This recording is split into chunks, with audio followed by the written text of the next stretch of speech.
Welcome, dear listener, to another quiet journey through the hidden corners of the wizarding world. Tonight, we are following a story that almost happened differently. Long before the lightning scar, before Hogwarts, before the war reached its final night, there were two children sleeping beneath different roofs. Two families waiting through dangerous times. Two futures that briefly stood side by side. Somewhere in that darkness, the most feared wizard alive made a choice that would shape generations.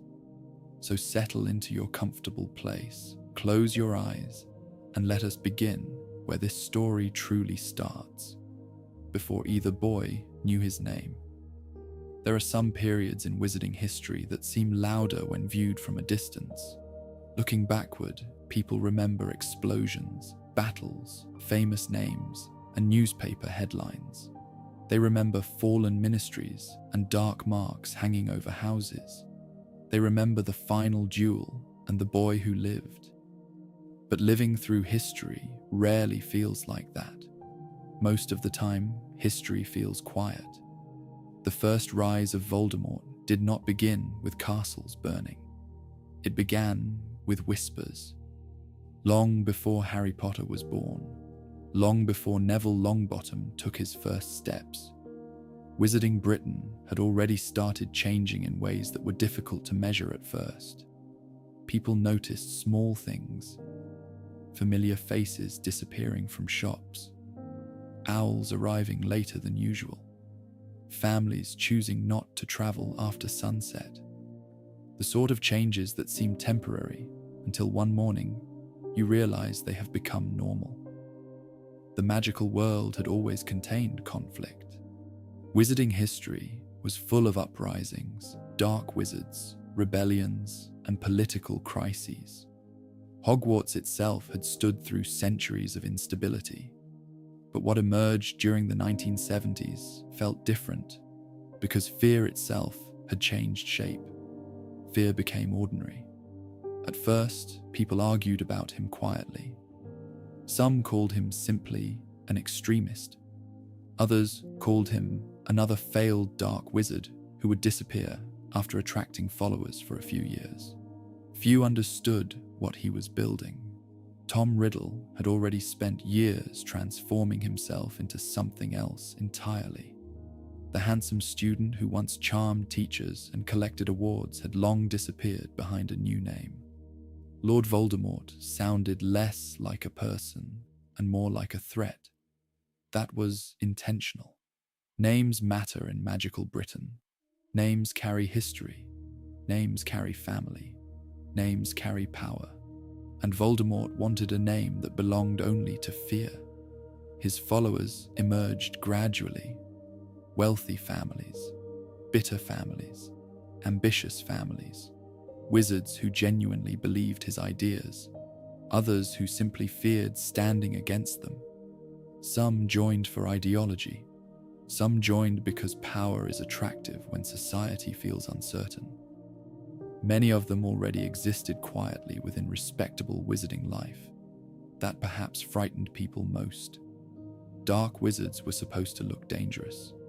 Death Eaters often looked like neighbors. The ideology itself was not entirely new. Blood purity had existed for generations. Certain old families had spent centuries convincing themselves that magical ability should determine human worth. Some pure blood households still maintained family trees like sacred artifacts, carefully recording marriages and lineages. Voldemort simply weaponized ideas that were already waiting. He promised restoration. He promised strength. He promised a return to something older and supposedly better. And when societies become frightened, promises of certainty become powerful. Soon, wizarding newspapers changed. Reports of attacks appeared. Disappearances increased. Entire families vanished. Ministry statements became increasingly careful in their wording. People learned to read between sentences. The Ministry of Magic itself struggled with something it had rarely faced before: Institutions built for laws and regulations often move slowly. Voldemort moved quickly. Auras investigated crimes. Committees debated policy. Meanwhile, people kept dying. It became increasingly difficult to determine where danger ended. Certain ministry employees secretly supported Voldemort. Others feared infiltration. Trust itself became unstable. People lowered their voices inside public spaces. Conversations paused when strangers entered rooms. Owls were checked carefully before opening letters.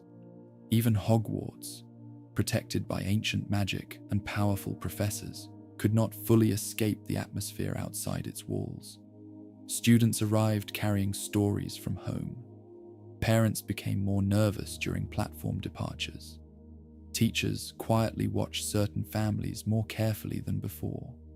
For children growing up during those years, fear became background noise. And yet, life continued.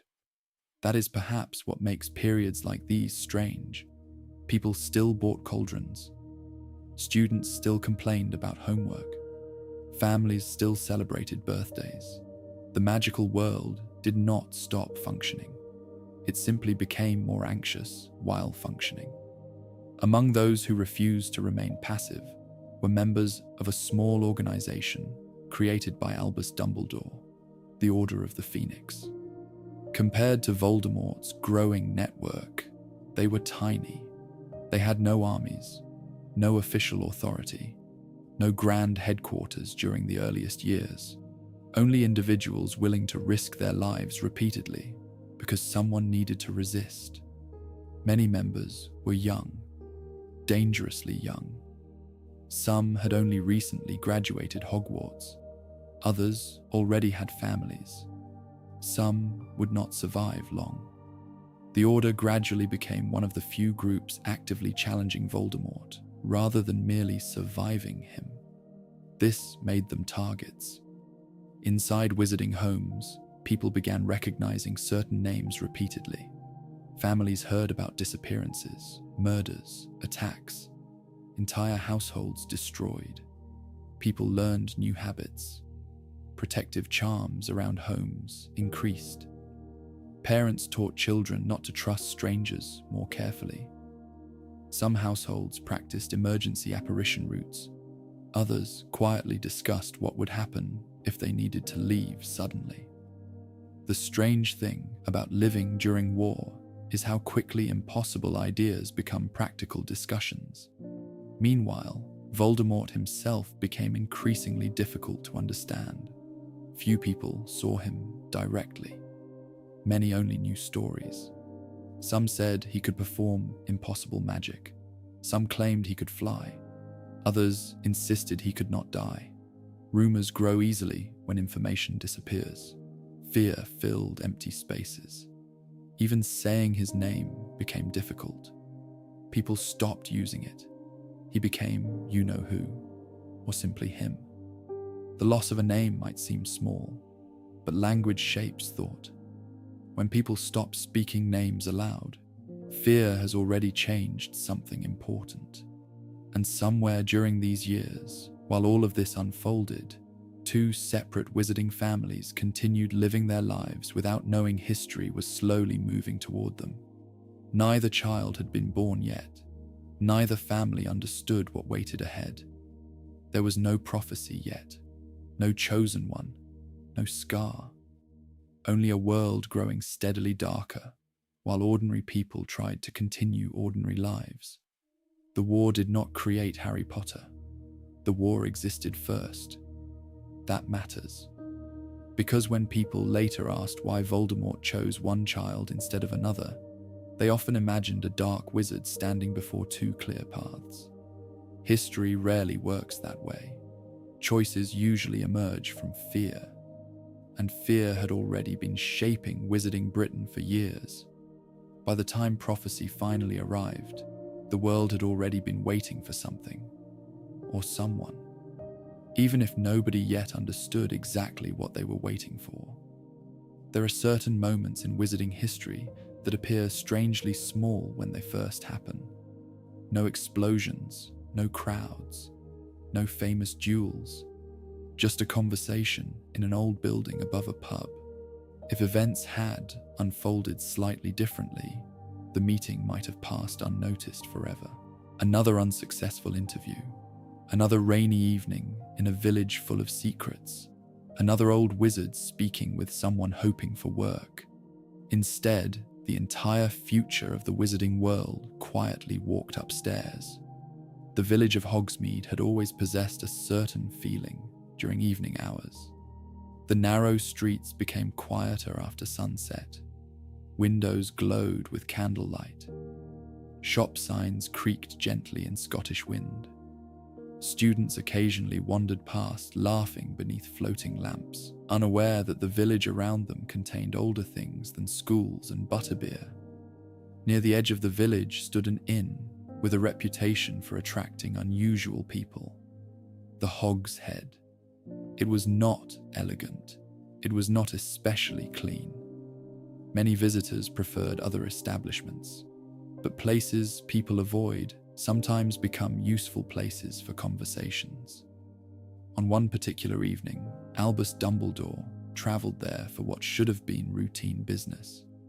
At this point in history, Dumbledore was already respected, though not yet the almost mythical figure later generations would remember. He had defeated dark wizards, published important magical work, taught generations of students. People listened when he spoke, but even powerful wizards still conducted job interviews. One applicant had been seeking a position teaching divination at Hogwarts, Sybil Trelawney. Very few people meeting Trelawney for the first time came away deeply impressed. She spoke strangely, dressed strangely, moved with theatrical gestures. Much of what she said sounded uncertain, exaggerated, or deliberately mysterious. Even Dumbledore himself later admitted he nearly rejected her immediately.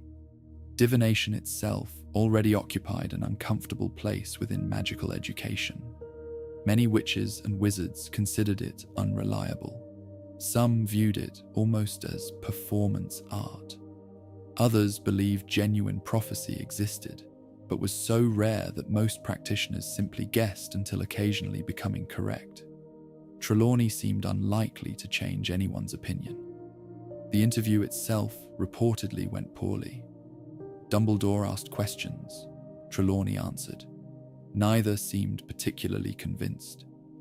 Eventually, Dumbledore prepared to leave. And then something happened. This part is important, because prophecies inside the wizarding world do not work the way people often imagine. Prophets do not always know they are speaking.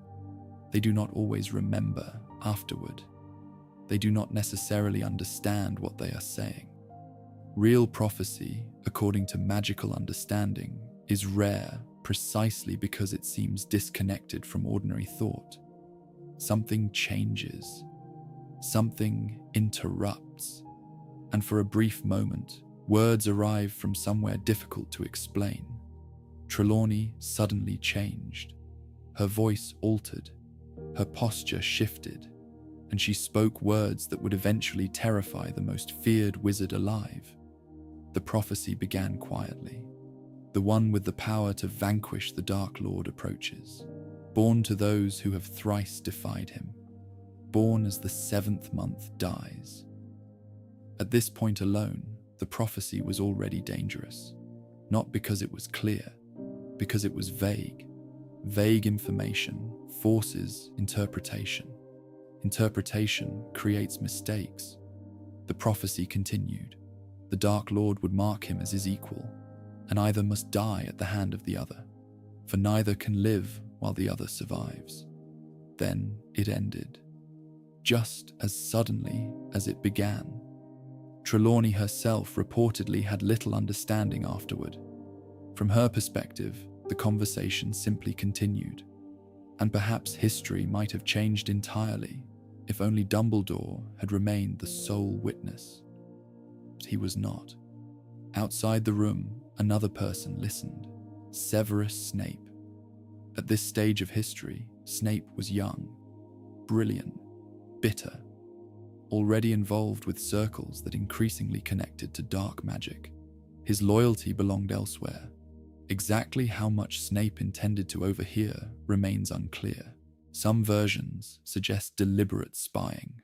Others suggest curiosity. Perhaps it hardly matters. What matters is that he heard enough. And then he heard too little. The owner of the Hog's Head at the time noticed someone listening. Snape was removed before hearing everything. That detail changes everything. Because Voldemort never received the full prophecy. He only received fragments. Imagine hearing only pieces of instructions, only half a warning, only part of a map. Human minds dislike missing information. When pieces disappear, people naturally fill gaps themselves. That is exactly what happened. What Voldemort learned was comparatively simple. A child would be born. The child would possess power capable of destroying him. The child would be born near the end of July. The child's parents had defied him repeatedly. That alone created a problem, because multiple families matched. The final lines mattered enormously. The part concerning marking the child as equal. The part suggesting choice itself mattered. The part implying the prophecy only becomes true through actions taken afterward. Voldemort never heard those sections. This created one of the strangest situations in magical history. A prophecy existed. The prophecy predicted danger. The dangerous individual never fully heard it, and yet acted anyway. There is another strange detail about prophecies that people often forget. They are stored physically. Inside the Department of Mysteries sit shelves containing recorded prophecies suspended inside fragile magical spheres. Most never matter. Thousands exist. Many never come true. Many concern people who never hear them. A prophecy only becomes dangerous when someone decides to believe it. Dumbledore understood this immediately. This explains something about his behavior later. He rarely treated prophecy itself as important. He treated choices as important. The difference matters, because hearing the prophecy alone changed nothing. Somewhere in Britain, countless children continued sleeping peacefully. Families ate dinner. Students complained about homework. Auras chased dark wizards. Life continued. The prophecy had entered the world, but nothing yet required it to happen. Only one person ultimately made that decision. Meanwhile, Dumbledore quietly absorbed what he had heard.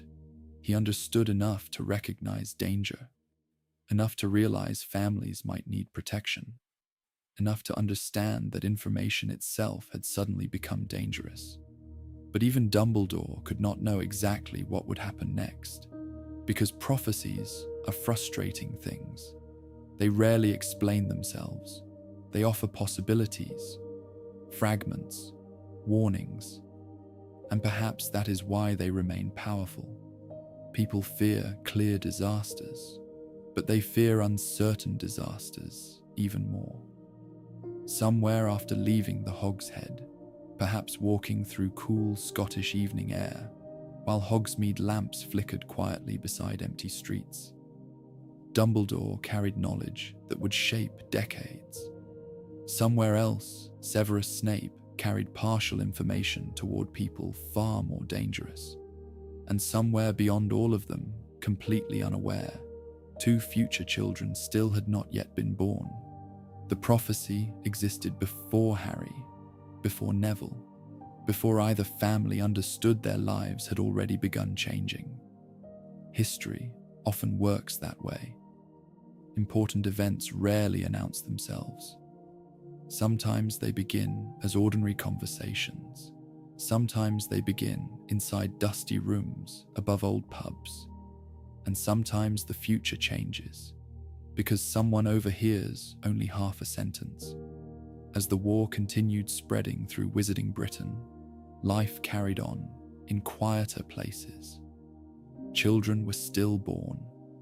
Families still decorated homes. People still argued about ordinary things.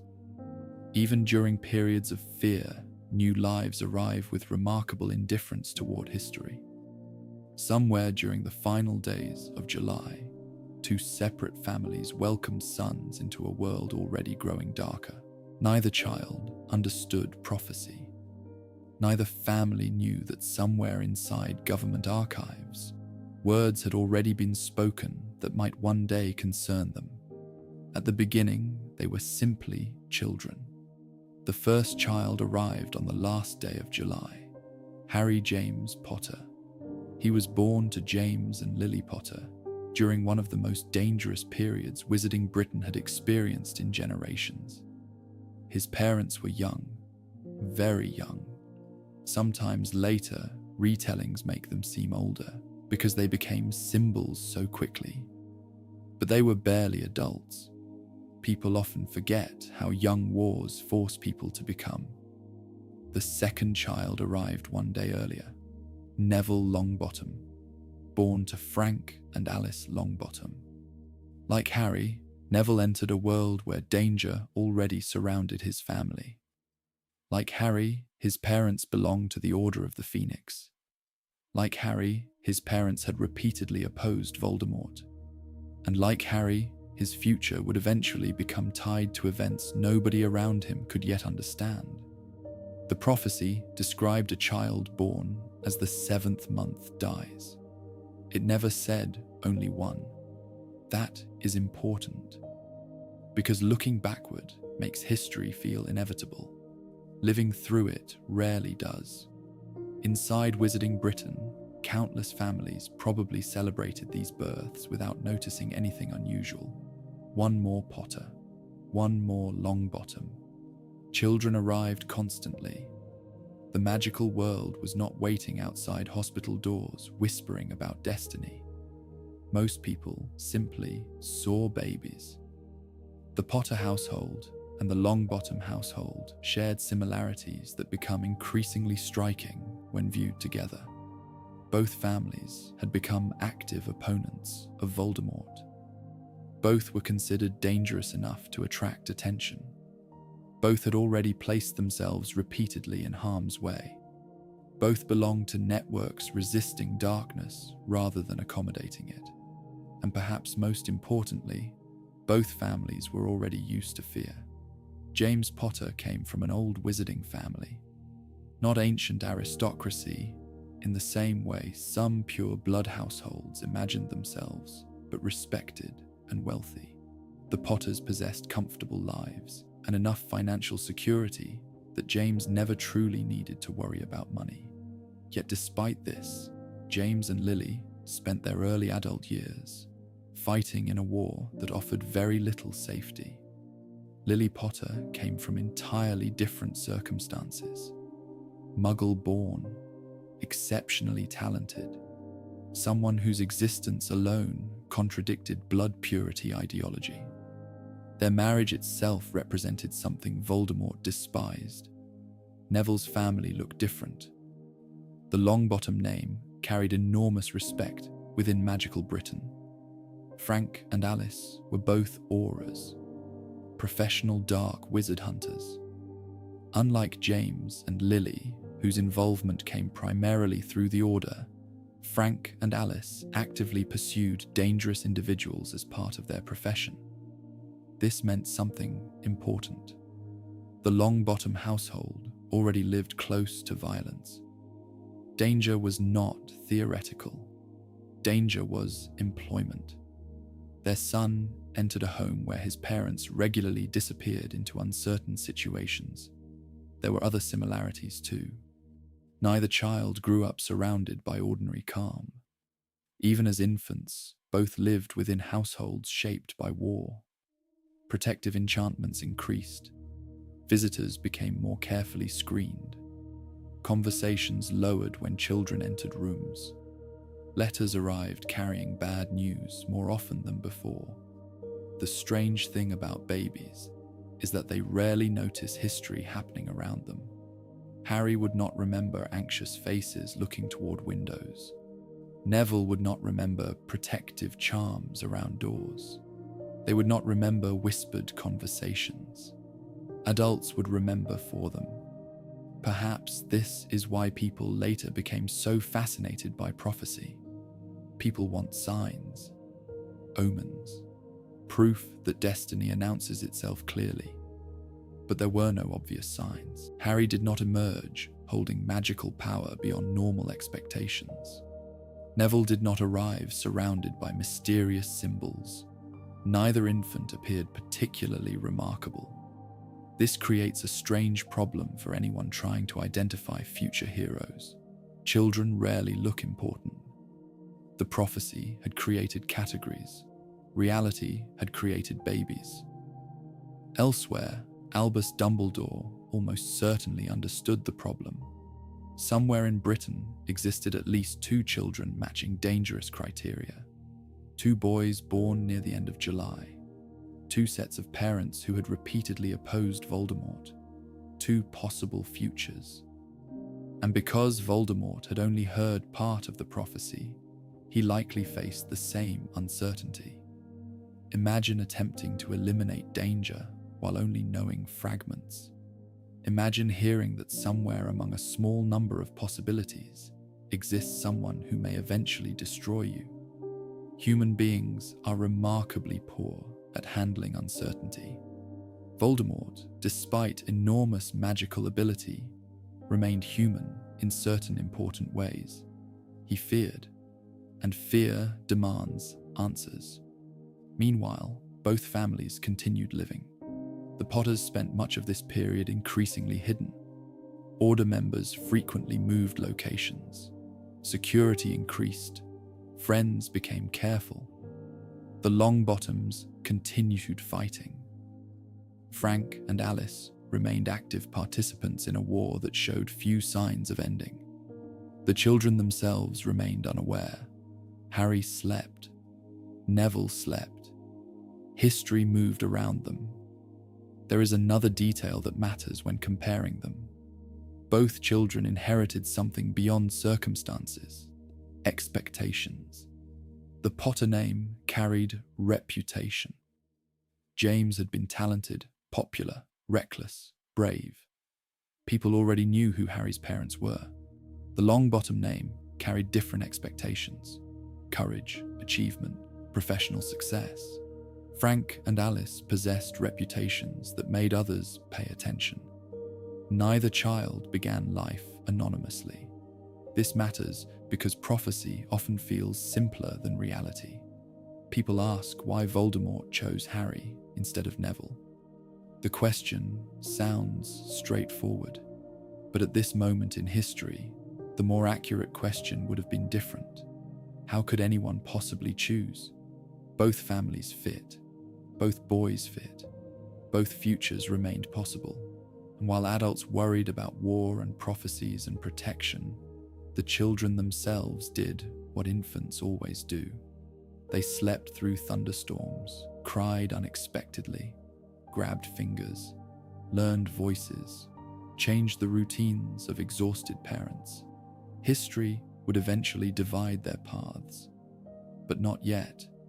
Not while they remained simply 2 boys born beneath the same frightened sky, separated by only hours, unknowingly sharing something dangerous. Possibility. If someone had visited Wizarding Britain during the height of the First War and asked which families Voldemort should fear most, certain names would appear repeatedly. Not because these families were the richest, not because they possessed the oldest bloodlines, but because they kept resisting, again and again. The prophecy eventually narrowed possibilities toward children, but before children came parents. And understanding why Voldemort focused on Harry instead of Neville requires understanding the people standing behind them. The Potter family and the Longbottom family looked different from one another in many ways, yet both had become dangerous. James Potter entered adulthood, carrying advantages many people envied. He came from wealth. His family possessed a respected name. His parents, Fleamont and Euphemia Potter, were older when James was born and devoted enormous affection toward their only child. Stories from Hogwarts often describe James as talented almost immediately, bright, confident, sometimes arrogant, the sort of student teachers simultaneously admired and worried about. During Hogwarts years, James became known for several things: exceptional magical ability, Quidditch talent, a tendency toward rule-breaking, an ability to attract friendships easily. He rarely existed quietly. People noticed James Potter. By adulthood, some rougher edges had softened. War tends to accelerate certain kinds of growth. The boy who once enjoyed showing off became someone willing to repeatedly risk his life. His closest friendships also mattered: Remus Lupin, Sirius Black, Peter Pettigrew. Together, they formed relationships strong enough that people still discuss them decades later. These friendships eventually placed James deep inside networks opposing Voldemort. Then there was Lily.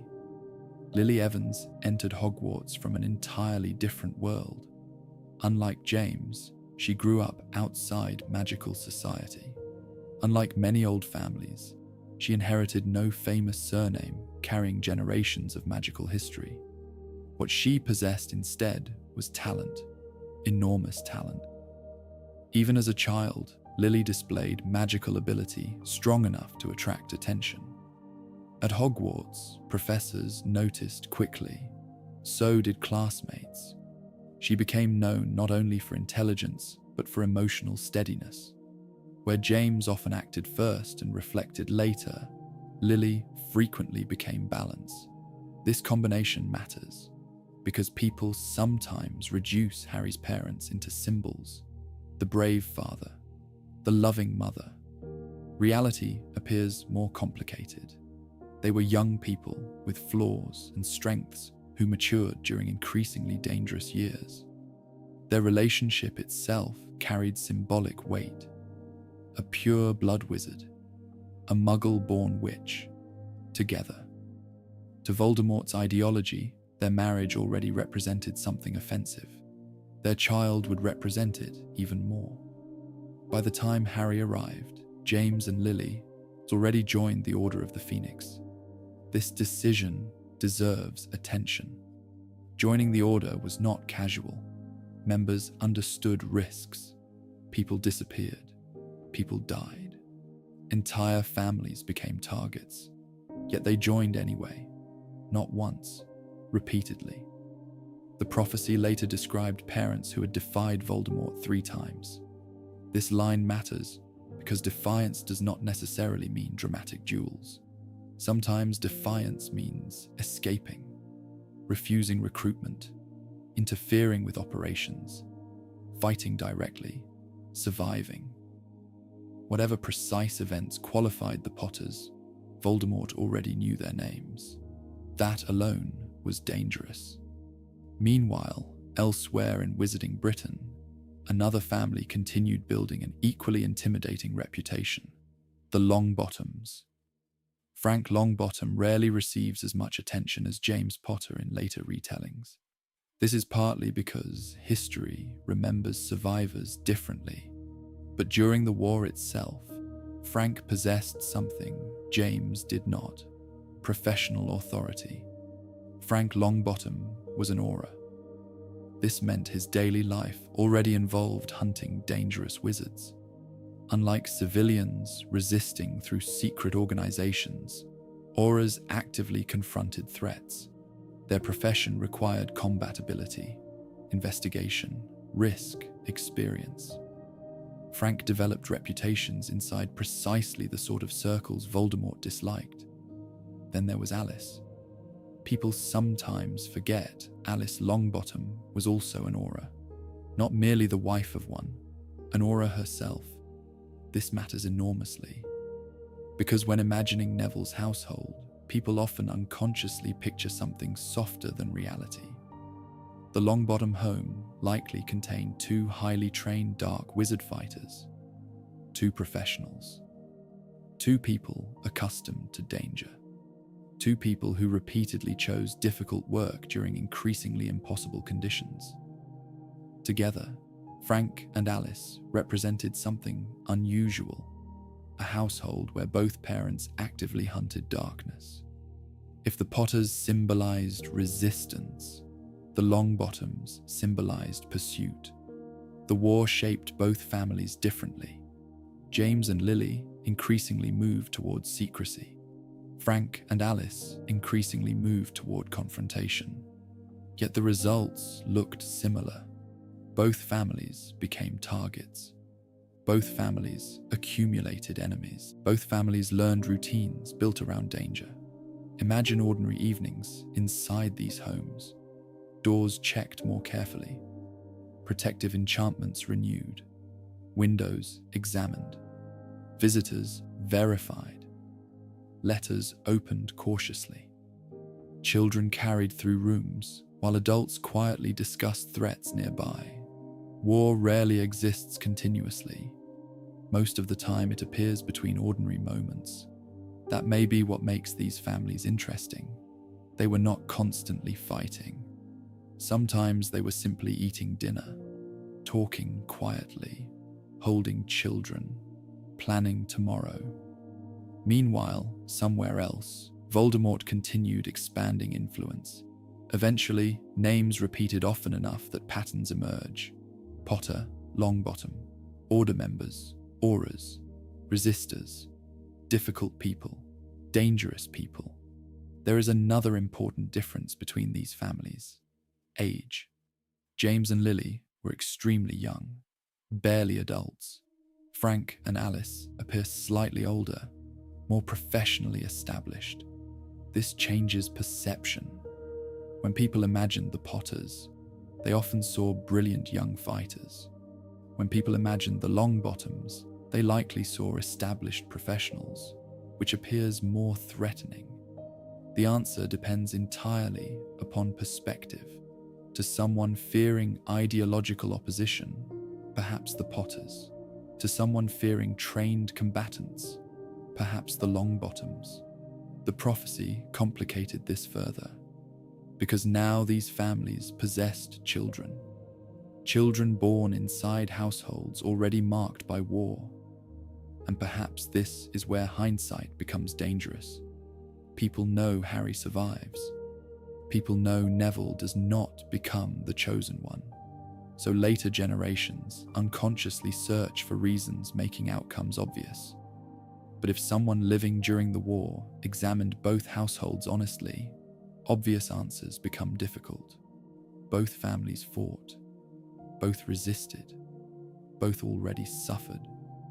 Both possessed strong magical bloodlines mixed with talent and courage. Both produced sons matching dangerous criteria. And perhaps most importantly, neither family stopped. Fear changes many people. Some withdraw, some compromise, some disappear. The Potters continued resisting. The Longbottoms continued resisting. That alone may explain why prophecy eventually focused upon them. Not because they were special before, because they repeatedly refused surrender. Somewhere during those years, adults looked at James and Lily holding Harry. Elsewhere, adults looked at Frank and Alice holding Neville. Neither scene appeared extraordinary. Just parents and children, just families, just ordinary moments happening beneath increasingly dark skies. Yet somewhere beyond both homes, another person slowly gathered information. Names, relationships, threats, possibilities. And eventually, he would need to decide which family frightened him more.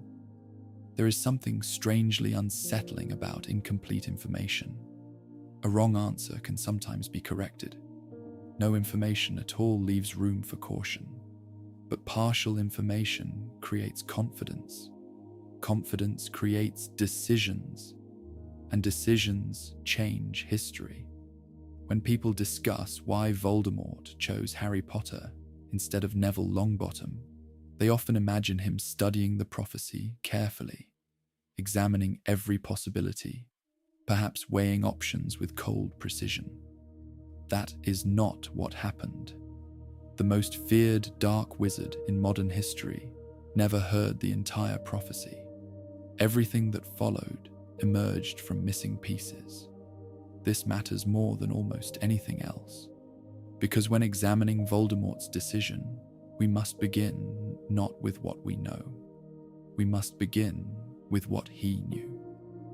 Severus Snape left the Hog's Head carrying fragments. Perhaps he understood their importance immediately, perhaps not. But eventually, the information reached Voldemort. The prophecy Voldemort received was incomplete. A child would be born. The child would possess power capable of defeating him. The child would be born as the 7th month ended. The child would come from parents who had defied him repeatedly. Then the information stopped. Imagine hearing only this. Somewhere exists a future threat. The threat is not yet powerful, not yet grown, not yet dangerous. But if allowed to exist, eventually, it may destroy you. Fear does unusual things to intelligent people. Voldemort possessed immense magical ability, extraordinary intelligence, remarkable knowledge, yet none of these prevented fear. Perhaps because intelligence often provides more ways to imagine disaster. What exactly could Voldemort conclude? First, the threat involved a child. Second, timing narrowed possibilities. Third, family background mattered. Fourth, immediate action remained possible. Already this creates an interesting psychological situation. Voldemort built much of his identity around control. Control over death, control over followers, control over information, control over fear. Prophecy introduced something uncontrollable, a future event, an unknown enemy, an outcome existing beyond direct command. People who seek control rarely tolerate uncertainty comfortably. Now imagine examining names. Which families repeatedly opposed him? Which families recently had children? Which families matched available information? Eventually, 2 possibilities emerged: the Potters, the Longbottoms. At this stage, something important often gets overlooked. Voldemort did not necessarily know these were the only possibilities immediately. Information during war rarely arrives cleanly. Investigations take time. Followers gather intelligence. Rumors spread. Patterns emerge slowly. Somewhere during this process, however, attention increasingly narrowed. 2 boys, 2 families, 2 possible futures. There is another detail worth considering. Voldemort never heard the line marking the child as his equal. He never heard that his own actions would shape events. He never heard the final section describing how neither could live while the other survived. Without these sections, prophecy changes dramatically. Instead of sounding like a complicated warning about intertwined destinies, it sounds much simpler. Destroy future threat before future threat matures. That logic feels understandable, dangerous, but understandable. People often assume prophecies inside magical worlds function like instructions. This prophecy never did. Even complete, it remains vague. What exactly means power to vanquish? What counts as defiance? What does marked as equal truly mean? Prophecies speak in possibilities rather than manuals. Voldemort responded by treating possibilities like facts. This may reveal more about him than about prophecy itself. Consider how different people might respond to the same information. One person hears prophecy and ignores it. Another investigates carefully. Another increases caution. Voldemort moved toward elimination. That response tells us something. He believed threats should disappear. He believed future danger could be controlled. He believed action itself guaranteed safety. Ironically, these beliefs eventually create the outcome he fears, but at this stage, none of that exists yet, only uncertainty. There is also the question of Snape. When Severus delivered information, what exactly did he think would happen? Later guilt suggests he never intended Lily Potter specifically becoming target. But people often underestimate what information becomes once handed to powerful individuals. A sentence spoken quietly can become catastrophe far away. Snape brought Voldemort fragments. Voldemort transformed fragments into strategy. Meanwhile, life continued for everyone else. Harry remained an infant. Neville remained an infant. Their parents likely worried about ordinary wartime concerns: protective charms, order meetings, security, money, safety. Not prophecy. Certainly not prophecy stored inside hidden ministry archives. The prophecy itself remained silent. This creates one of the strangest parts of the story. People often speak about prophecy as if it actively guides events. It does not. The prophecy does nothing. It sits, waits, exists. People create consequences. Dumbledore later understood this deeply. He repeatedly emphasized choice over destiny, not because prophecy lacked power, because belief creates power. Imagine if Voldemort ignored the prophecy. Imagine if Snape never overheard. Imagine if information arrived later. Everything changes. This is uncomfortable because people prefer inevitability. Inevitability feels orderly, but the wizarding world rarely operates that way. Magic itself often responds to intention, emotion, sacrifice, choice. Why would prophecy behave differently? At some point, Voldemort likely faced a deeply unpleasant reality. He could not identify certainty, only probability, and probability creates fear, because if two children qualify, eliminating one may still leave danger. Eliminating neither guarantees uncertainty. Waiting feels risky. Acting feels safer. Human beings frequently choose action simply because uncertainty feels worse. Even dark wizards, especially dark wizards. There is another subtle consequence of incomplete information. Missing information invites projection.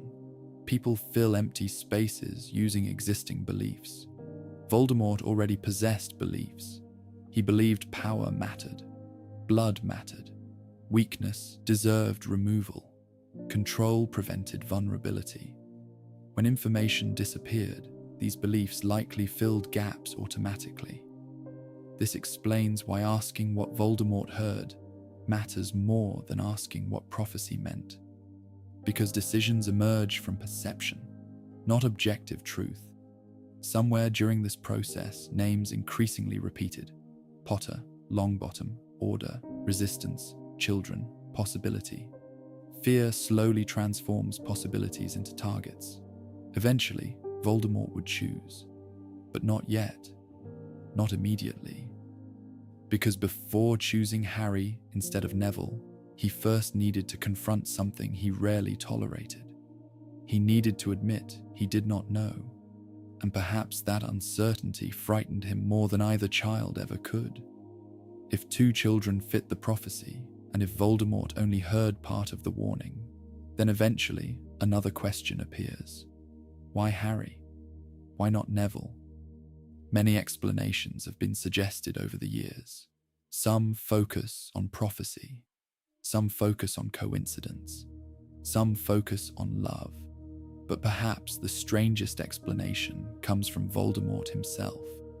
Because when choosing between possibilities, he may have chosen something familiar. To understand this, it helps to remember something people often forget. Lord Voldemort hated many things, but perhaps nothing frightened him more than himself.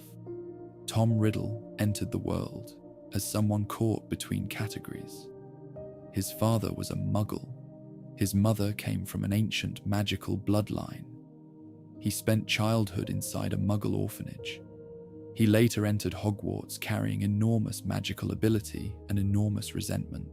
Throughout adulthood, he built an identity designed to erase uncomfortable truths. He spoke about blood purity constantly. Yet he himself was not pure blood. He built movements around magical superiority. Yet his earliest life unfolded among people he later claimed to despise. He changed names, changed appearance, changed identity. Very little about Lord Voldemort existed naturally. Almost everything was constructed. This matters because eventually he faced two possible children, Harry Potter, Neville Longbottom. And consciously or unconsciously, something about one of them looked more familiar. Harry Potter came from mixed backgrounds. His father belonged to old wizarding society. His mother did not. Harry represented a combination Voldemort understood intimately. Someone positioned between worlds. Someone who might challenge assumptions about blood. Someone whose existence already contradicted ideology. Neville looked different. The Longbottom family represented something older, more traditionally magical, more established inside wizarding society. Pure blood, respected, deeply rooted. If Voldemort truly believed blood mattered absolutely, perhaps Neville should have frightened him more.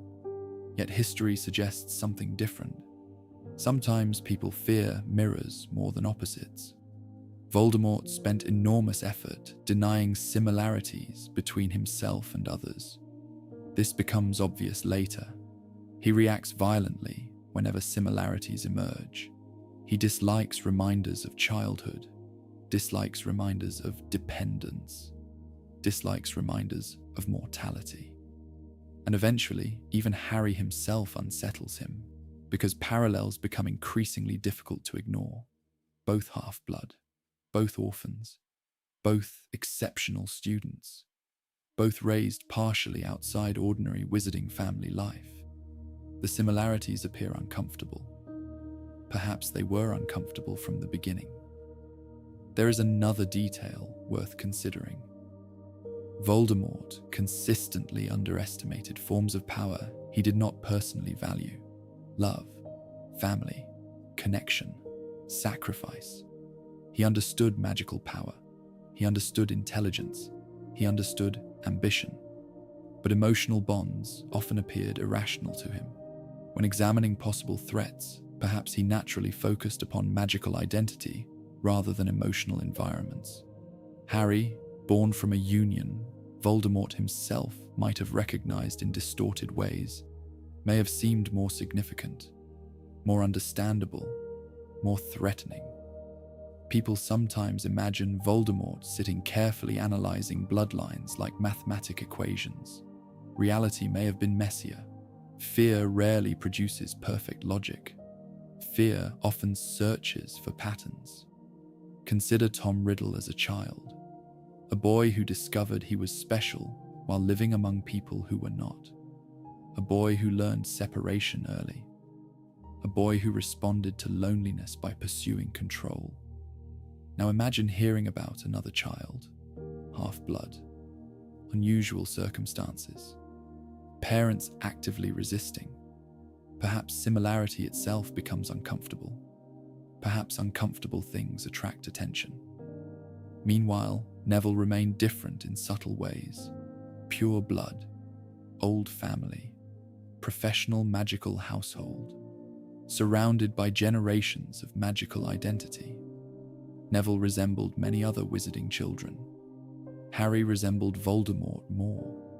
This idea becomes even stranger when examining later events.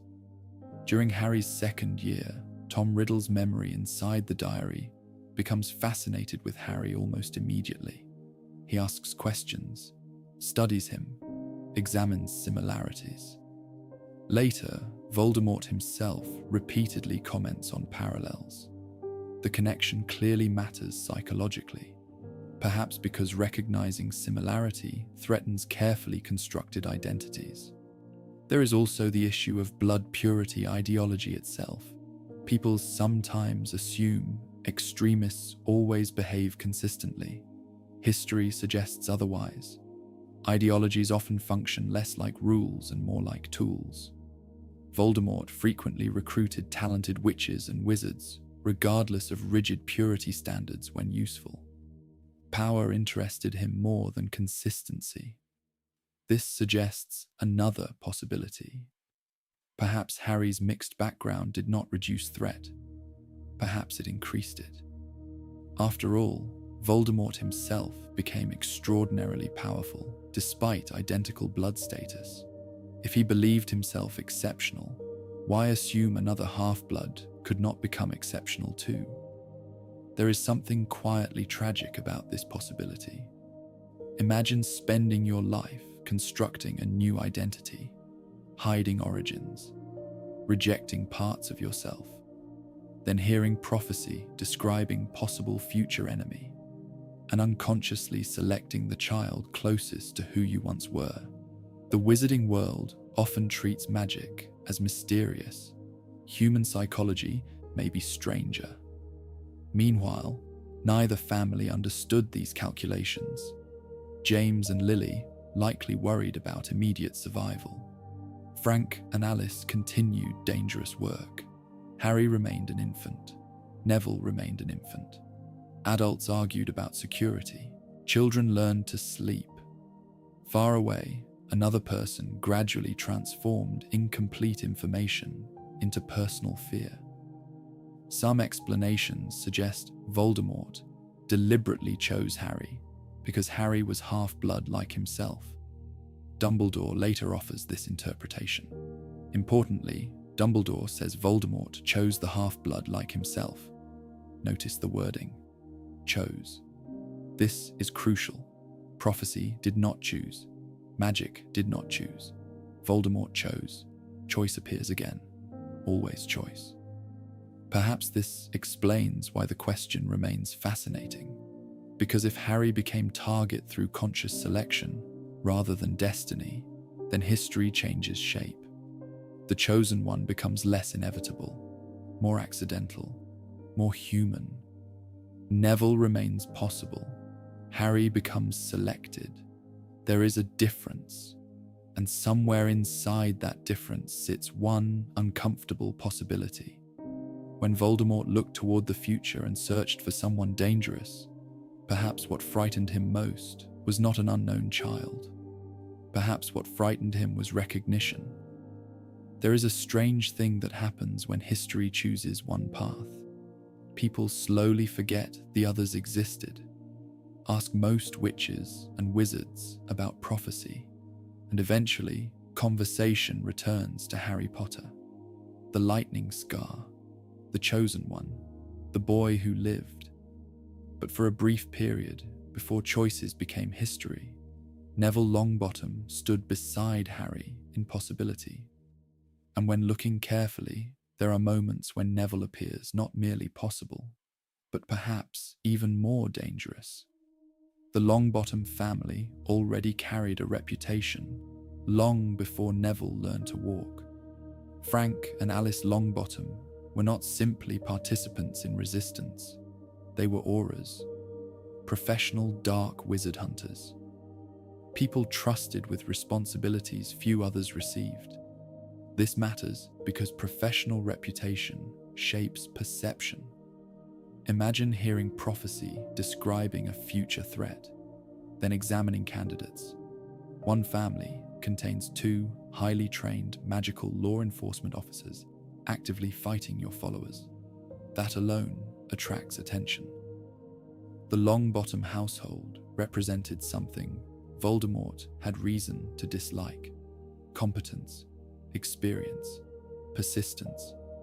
Auras lived differently from ordinary wizarding families. Training shaped habits, risk shaped routines. Their work demanded preparation for violence. Neville entered a household already built around confrontation with dangerous people.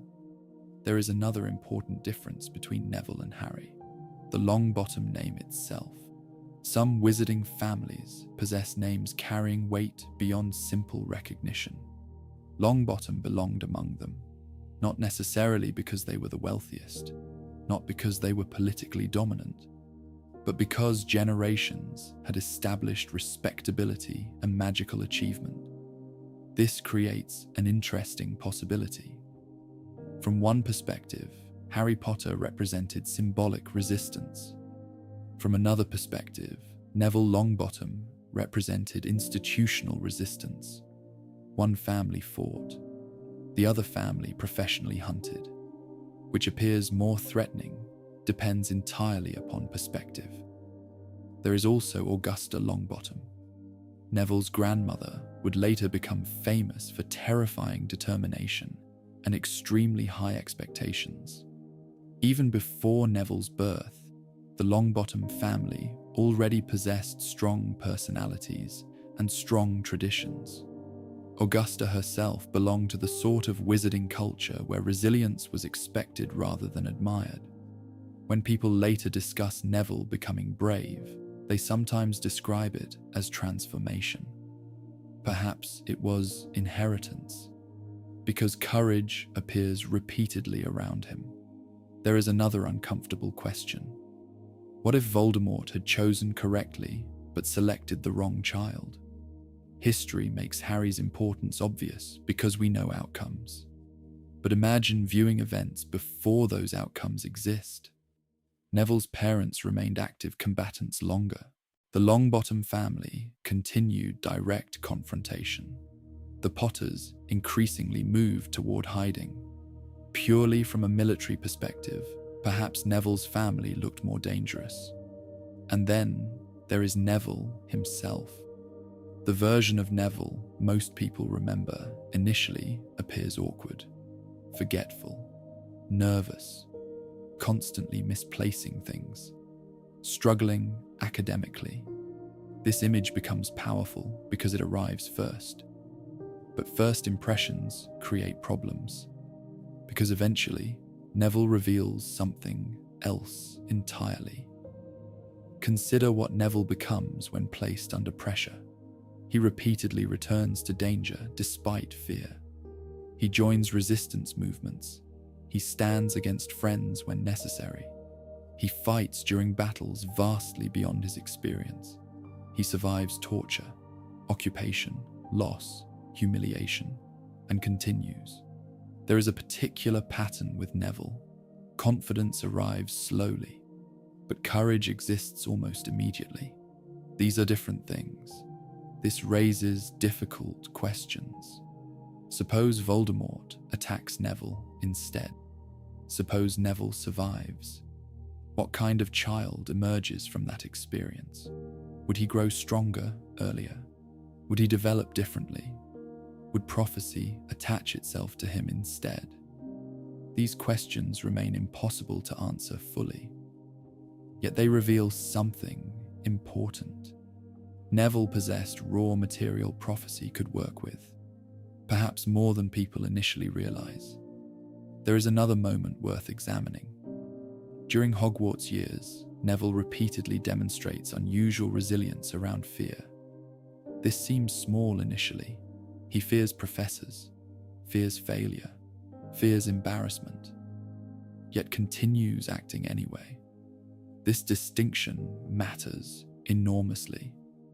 Bravery without fear is easy. Bravery while afraid becomes more interesting. Even Voldemort notices Neville eventually. During the final stages of war, Neville transforms into one of the central figures resisting occupation inside Hogwarts.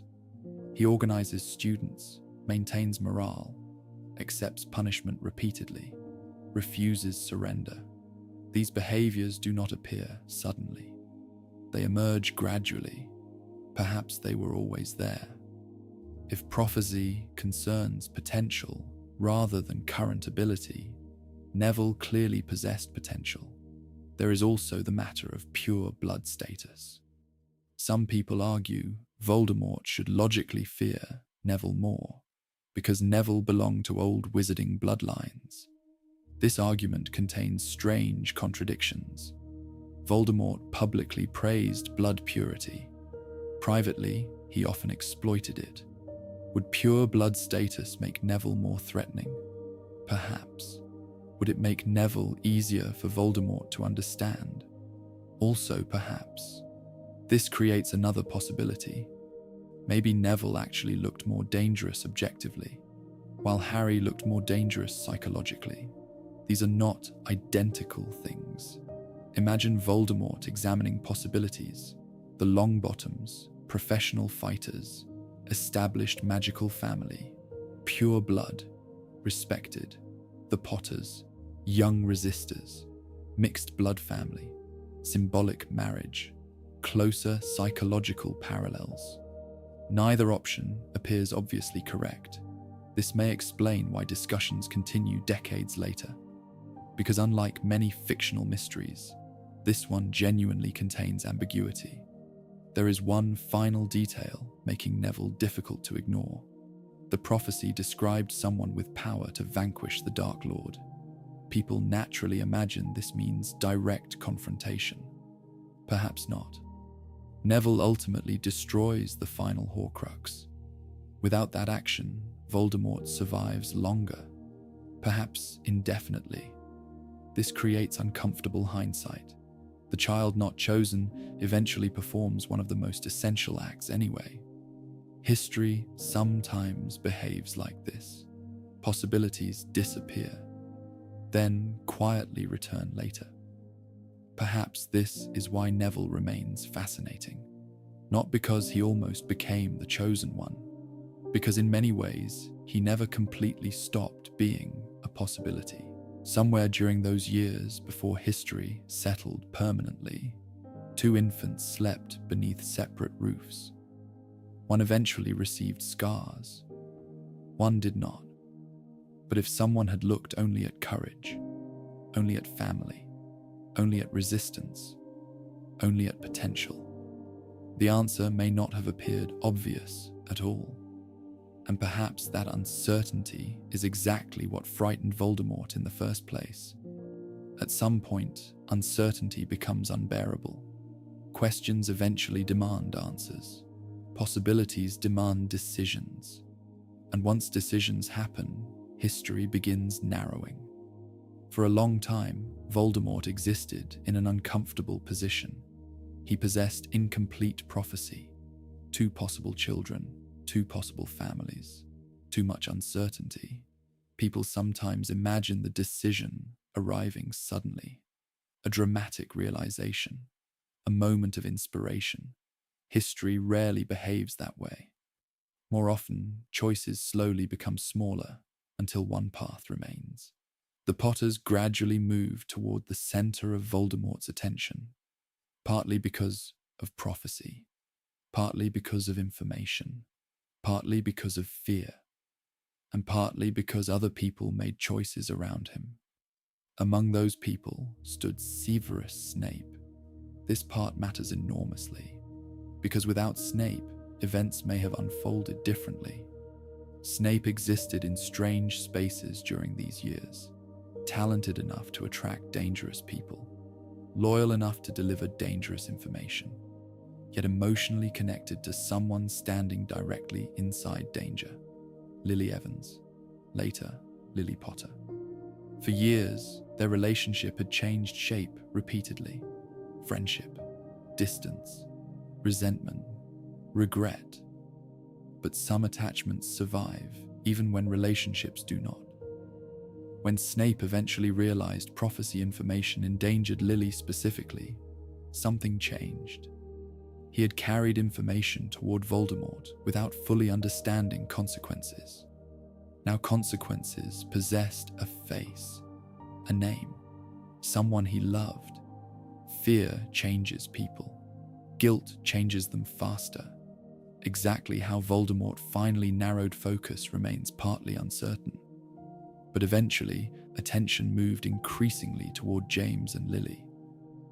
Perhaps because Snape unintentionally provided additional information. Perhaps because Order intelligence revealed patterns. Perhaps because Voldemort's own instincts kept returning toward the Potters. Whatever combination occurred, something important happened. The Potters realized danger had become personal. War changes when threats stop feeling general. For years, families feared attacks. Now James and Lily understood something worse. Someone might be specifically searching for them. This shifted everything. Members of the Order already lived cautiously. Now caution increased further. Movement became limited. Locations changed. Visitors became fewer. Conversations became quieter. Imagine being extremely young parents during war, holding an infant, knowing people disappear constantly, knowing the most feared wizard alive may have interest in your family specifically, and still needing to feed children, sleep, cook, continue ordinary routines. War rarely pauses domestic life. The Potters eventually entered hiding. This decision itself reveals something important. Unlike the Longbottoms, who continued fighting actively for longer periods, the Potters increasingly withdrew from visibility. This was not cowardice, it was strategy, because protecting Harry gradually became more important than everything else.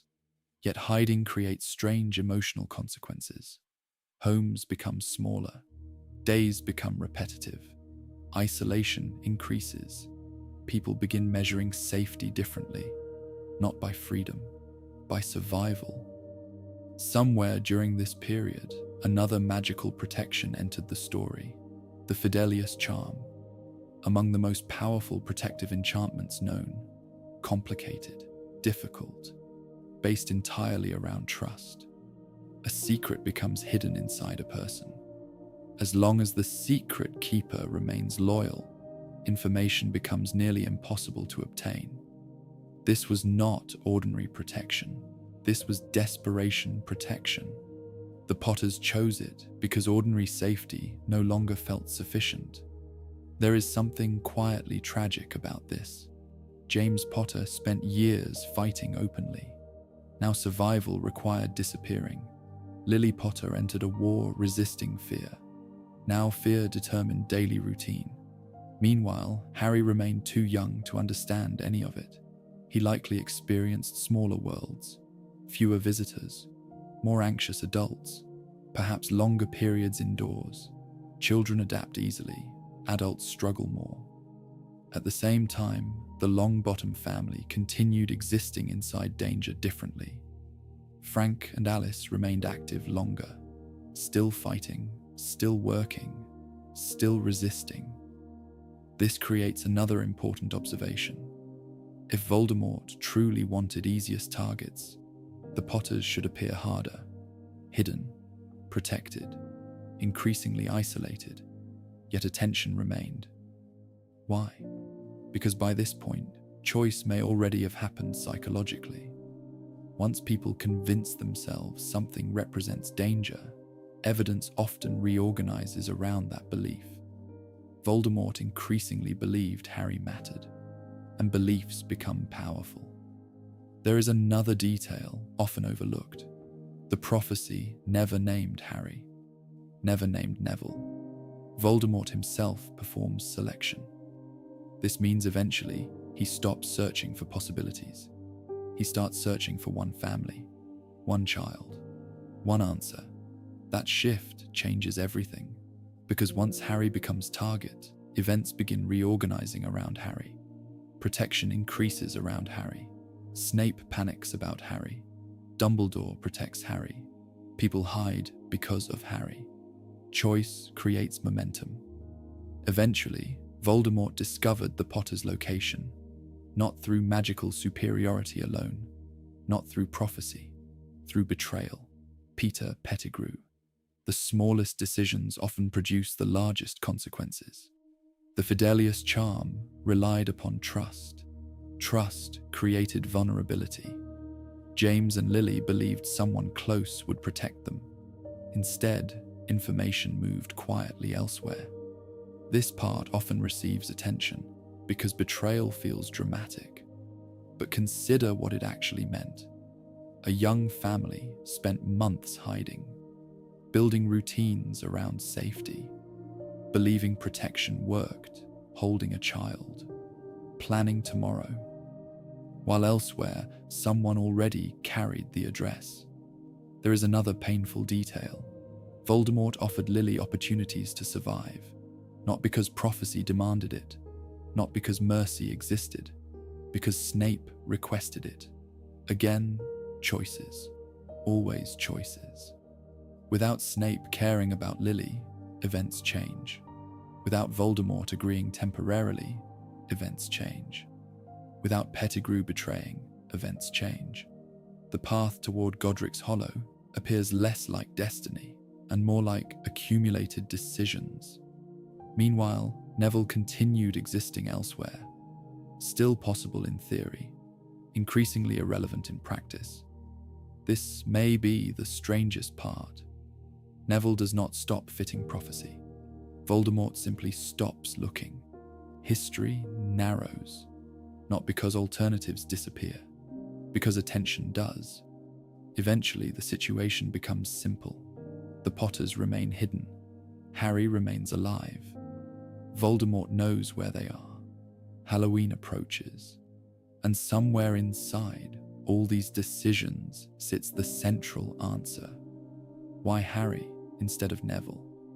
Because eventually, Voldemort stopped asking which child matched prophecy and started believing he had already found the answer. There is an uncomfortable question hidden beneath the story of Harry Potter. Not whether prophecy existed, not whether Voldemort heard it, not whether Harry fit it. A different question. What if Voldemort created the very thing he feared? The wizarding world treats prophecy strangely.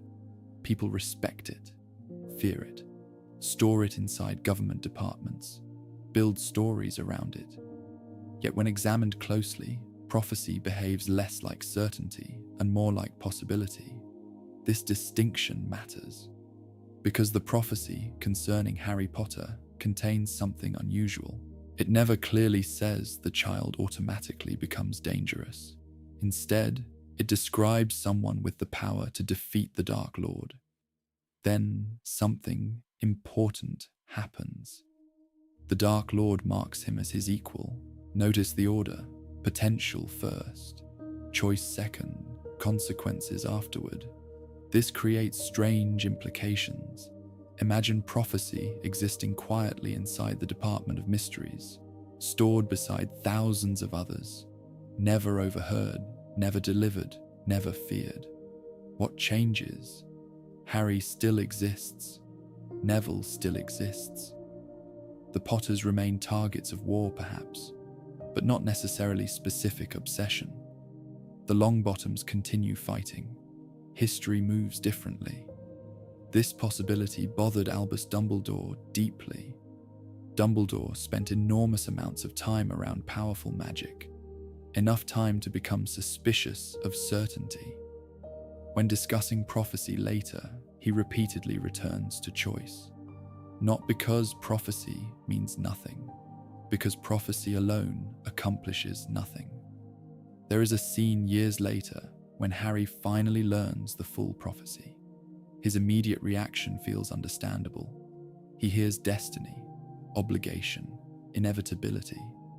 Dumbledore responds differently. He asks an important question. Would Voldemort still have targeted you if he never heard the prophecy? The implication quietly changes everything. Because if the answer becomes no, then prophecy alone never created Harry's role. Voldemort did. There is something deeply human about this. People fear future pain, sometimes so strongly that they accidentally create it. Parents overprotect children until independence disappears. Governments pursue security until instability increases. Individuals avoid failure so aggressively that opportunities vanish. Fear often produces outcomes similar to what it hopes to prevent. Voldemort may represent magical history's largest example. Consider his situation. He hears prophecy. interprets it as threat, searches for source, identifies child, attacks child. The attack itself creates extraordinary magical consequences. Those consequences create enemy. Enemy eventually destroys him. Remove one decision, everything changes. This does not necessarily mean prophecy becomes false, only incomplete. There is another interesting detail. The prophecy says the child possesses power the Dark Lord knows not. People frequently assume this refers immediately to love, or sacrificial magic, perhaps. But notice something strange. Before Halloween, Harry possesses none of these things uniquely. He is an infant. Nothing about him yet distinguishes him from other babies. The famous power appears only after Voldemort acts. Again, choice first, consequence afterward. Neville creates another fascinating problem. If Voldemort attacks Neville instead, does prophecy shift? Does Neville become marked? Does Neville receive protective magic? Does Neville eventually become the central figure? Nobody knows, which itself reveals something important. Prophecy appears reactive, flexible, almost collaborative. Magic inside Harry Potter often behaves this way. Intentions matter, sacrifices matter, emotions matter. Why should prophecy function like rigid mathematics when almost nothing else does? There is also the question of marking. The prophecy specifically mentions the Dark Lord marking the child as equal. Voldemort interprets this physically later. Scars, connections, shared abilities. Yet perhaps equality begins earlier. What truly connects Harry and Voldemort? Not appearance, not upbringing, not personality, attention. Voldemort chooses Harry repeatedly, obsesses over Harry repeatedly, measures himself against Harry repeatedly. Perhaps marking begins when obsession begins. This creates another uncomfortable possibility.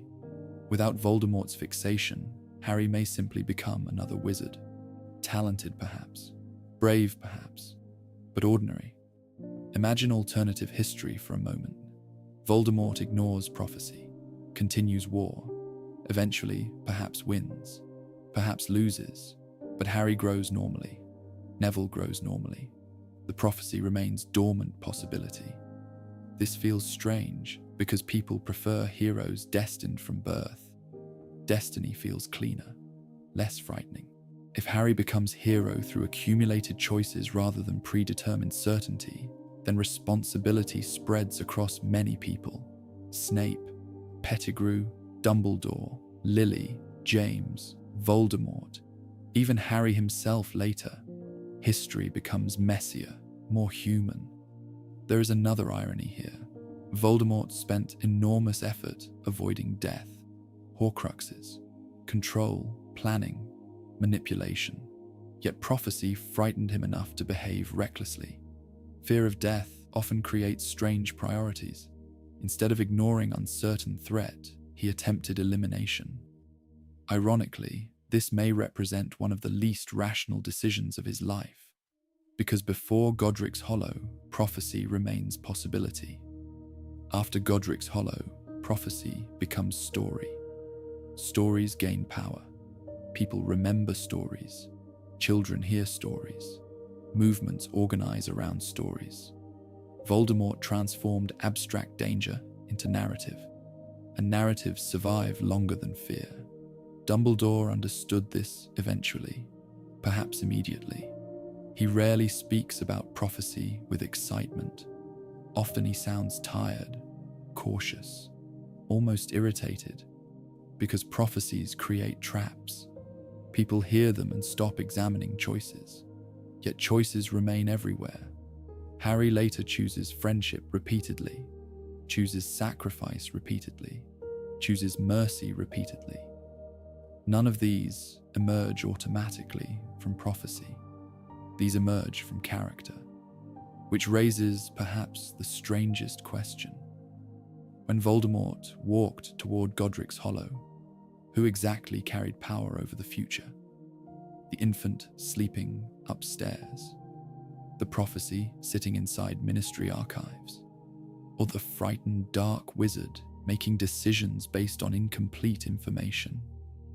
Perhaps the answer is uncomfortable. Perhaps the person most responsible for creating the chosen one was the person trying hardest to prevent him. And perhaps that is why fear remains dangerous, because sometimes, while trying desperately to avoid the future, people quietly build it themselves. By the time Halloween arrived, the decision had already been made. The prophecy existed. The choice existed. The betrayal existed. All that remained was the night itself. People often remember that night through fragments: a ruined house, a lightning-shaped scar, a child surviving impossible magic. But before those things became history, there was simply a house in a quiet village. Godric's Hollow had existed for centuries before Harry Potter. Old houses, narrow paths, small gardens, places where magical and non-magical people lived close together without fully noticing each other. It was not the sort of place people imagine when thinking about wars. That perhaps made it useful. The Potter home sat quietly among other homes, protected, hidden. At least that was the intention. Inside the house, life continued. That detail matters, because history sometimes turns people into symbols so quickly that ordinary moments disappear. James Potter was not standing dramatically with wand raised all day. Lily Potter was not constantly staring through windows. Harry Potter was not waiting for destiny. They were simply living. Perhaps Harry cried. Perhaps dinner had already happened. Perhaps toys remained scattered somewhere on floors. Perhaps exhaustion had become normal after months of isolation. Parents with infants rarely experience quiet lives, even without dark wizards. Outside the house, protective magic surrounded them. The Fidelius charm represented extraordinary magical security. As long as secrets remained protected, safety should have existed. That word matters. Should. Trust built the entire structure. Trust created weakness. Peter Pettigrew already knew. Voldemort already knew. The protection still stood. The secret no longer mattered. It is difficult to know exactly when Voldemort arrived. History records outcomes more easily than minutes.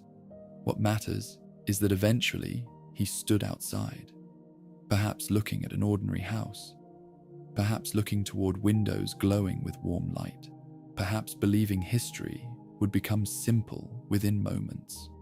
Because from Voldemort's perspective, this should have been easy. An infant, 2 parents. A prophecy prevented before fulfillment. Fear solved, control restored. There is something strangely human about believing difficult problems possess single moments of solution. Inside the house, James realized danger first. Exactly how remains uncertain. Perhaps magical protection failed visibly. Perhaps sounds outside changed. Perhaps instinct. What matters is speed. James reportedly had little time. He told Lily to take Harry. Run. Then he remained behind. This detail becomes important because people later discuss sacrifice mostly through Lily. James made choices too. He possessed no realistic chance against Voldemort. No preparation, no advantage, no time. He stayed anyway. Sometimes courage means understanding odds and acting regardless. James died quickly. War often does not provide dramatic final speeches. One moment he existed inside his home. The next moment he did not. Upstairs, Lily carried Harry. There is something quietly painful about imagining these moments. A young mother, an infant, footsteps approaching, understanding arriving too quickly, the house suddenly becoming too small. Harry himself remained completely unaware. People later describe him as chosen, marked, special. At this moment, he remained a child who could not understand fear. Voldemort entered the room, and here the story becomes strange, because this is where history usually begins telling the story incorrectly. People often describe what happened next as inevitable. It was not. Voldemort offered Lily opportunities to move aside. This rarely receives enough attention. He did not arrive intending negotiation. He intended murder. Yet repeatedly, he tells Lily to step away. Why? Snape. Again, always choices. Snape requested protection for Lily. Voldemort attempted to honor that request in his own distorted way. Had Snape never asked, events likely change immediately. Had Lily stepped aside, events change. History often depends upon uncomfortable details. Lily refused. Again and again. This creates one of the most important moments in wizarding history. Not because refusal itself contained unusual magic, because choice mattered. Lily possessed opportunities. She rejected them, not abstractly, literally, repeatedly. Protect Harry. Protect Harry. Protect Harry. People sometimes misunderstand sacrificial protection because magical explanations sound complicated. The emotional reality appears simpler. Someone given real opportunity to survive chooses someone else instead. Magic responds. Voldemort eventually kills Lily.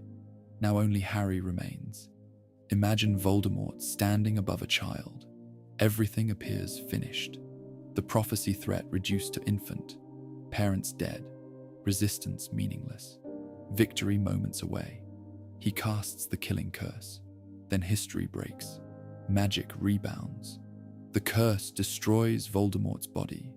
The house explodes. Pieces of walls collapse. Silence eventually returns. This remains one of the strangest events in magical history because almost nobody understands it immediately. Not Voldemort. Not surviving witnesses. Not ministry officials. Perhaps not even Dumbledore entirely. An infant survives. The strongest dark wizard alive disappears. A scar remains. People begin telling stories almost immediately because humans dislike unexplained events. But pause for a moment. Look carefully. What actually happened? Voldemort chose Harry. Voldemort hunted Harry. Voldemort ignored Neville. Voldemort targeted this house specifically. Voldemort killed parents. Voldemort cast curse. Remove any step. History changes. There is another detail often forgotten. Harry survives not because prophecy physically protects him, not because destiny blocks curses, not because being chosen creates invulnerability. He survives because specific people made specific choices under impossible circumstances. James stays. Lily refuses. Snape asks. Pettigrew betrays. Voldemort targets. Each decision layers upon previous decisions until something impossible finally happens. Meanwhile, somewhere else in Britain, another child continued sleeping. Neville Longbottom remained alive, untouched. Still possible in theory. No scar, no destroyed home, no prophecy fulfillment. Not because prophecy excluded him, because Voldemort never arrived. That distinction matters. When morning eventually comes, people begin using new language. The boy who lived, chosen one, miracle child. But those labels arrive afterward. During the night itself, there was only a frightened family, a dark wizard, an infant, and a series of choices quietly transforming possibility into history. On the night Wizarding Britain changed forever, another child slept somewhere else. No collapsing walls, no shattered windows, no green light, no scar. While one house became history, another remained quiet. Neville Longbottom did not know any of this, of course. He remained an infant, too young to understand war, too young to understand prophecy, too young to understand that somewhere inside the same prophecy that would one day define Harry Potter, his own life had briefly existed as possibility. Morning arrived differently for the Longbottom family. No crowds gathered, no celebrations erupted, no owls flooded the house carrying impossible news.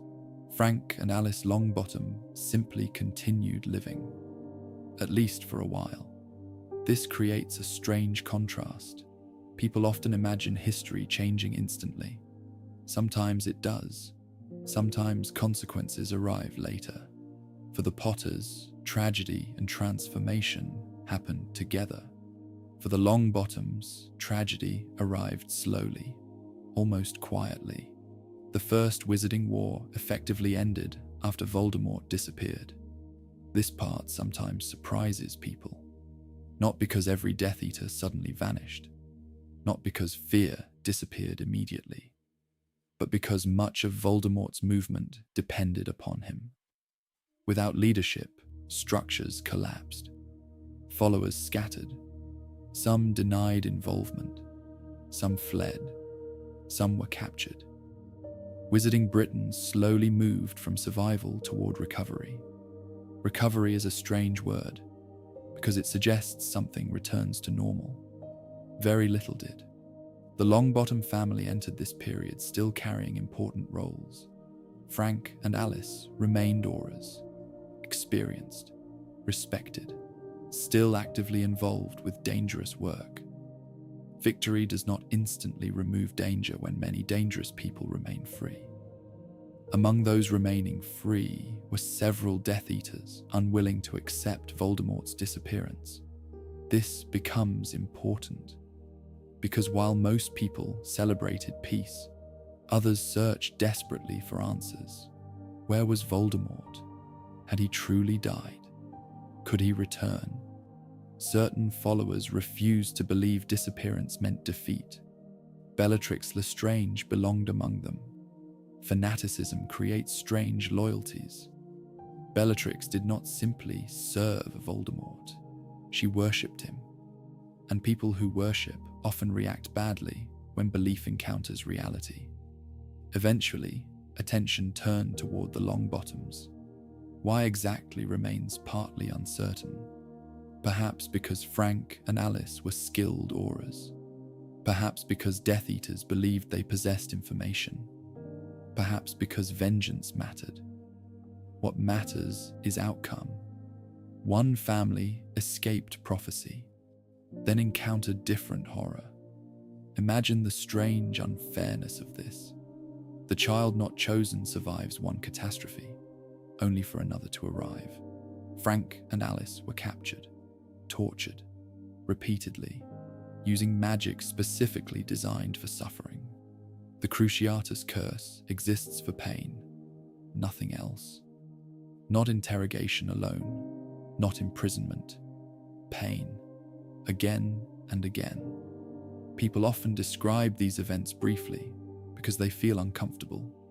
Perhaps they should. Eventually, the torture ended. Not because mercy appeared, because damage became permanent. Frank and Alice survived physically. In many ways, survival made tragedy more complicated. They remained alive, but changed. Irreversibly, they entered long-term care inside St. Mungo's Hospital. Their son remained behind. There is something quietly devastating about this timeline. Had Voldemort chosen Neville, perhaps events unfold differently. Perhaps not. Instead, Neville experiences a strange version of survival. His parents live, yet disappear. He can visit them, yet cannot truly return to them. Children often understand absence more easily than complicated loss. Neville received something more confusing.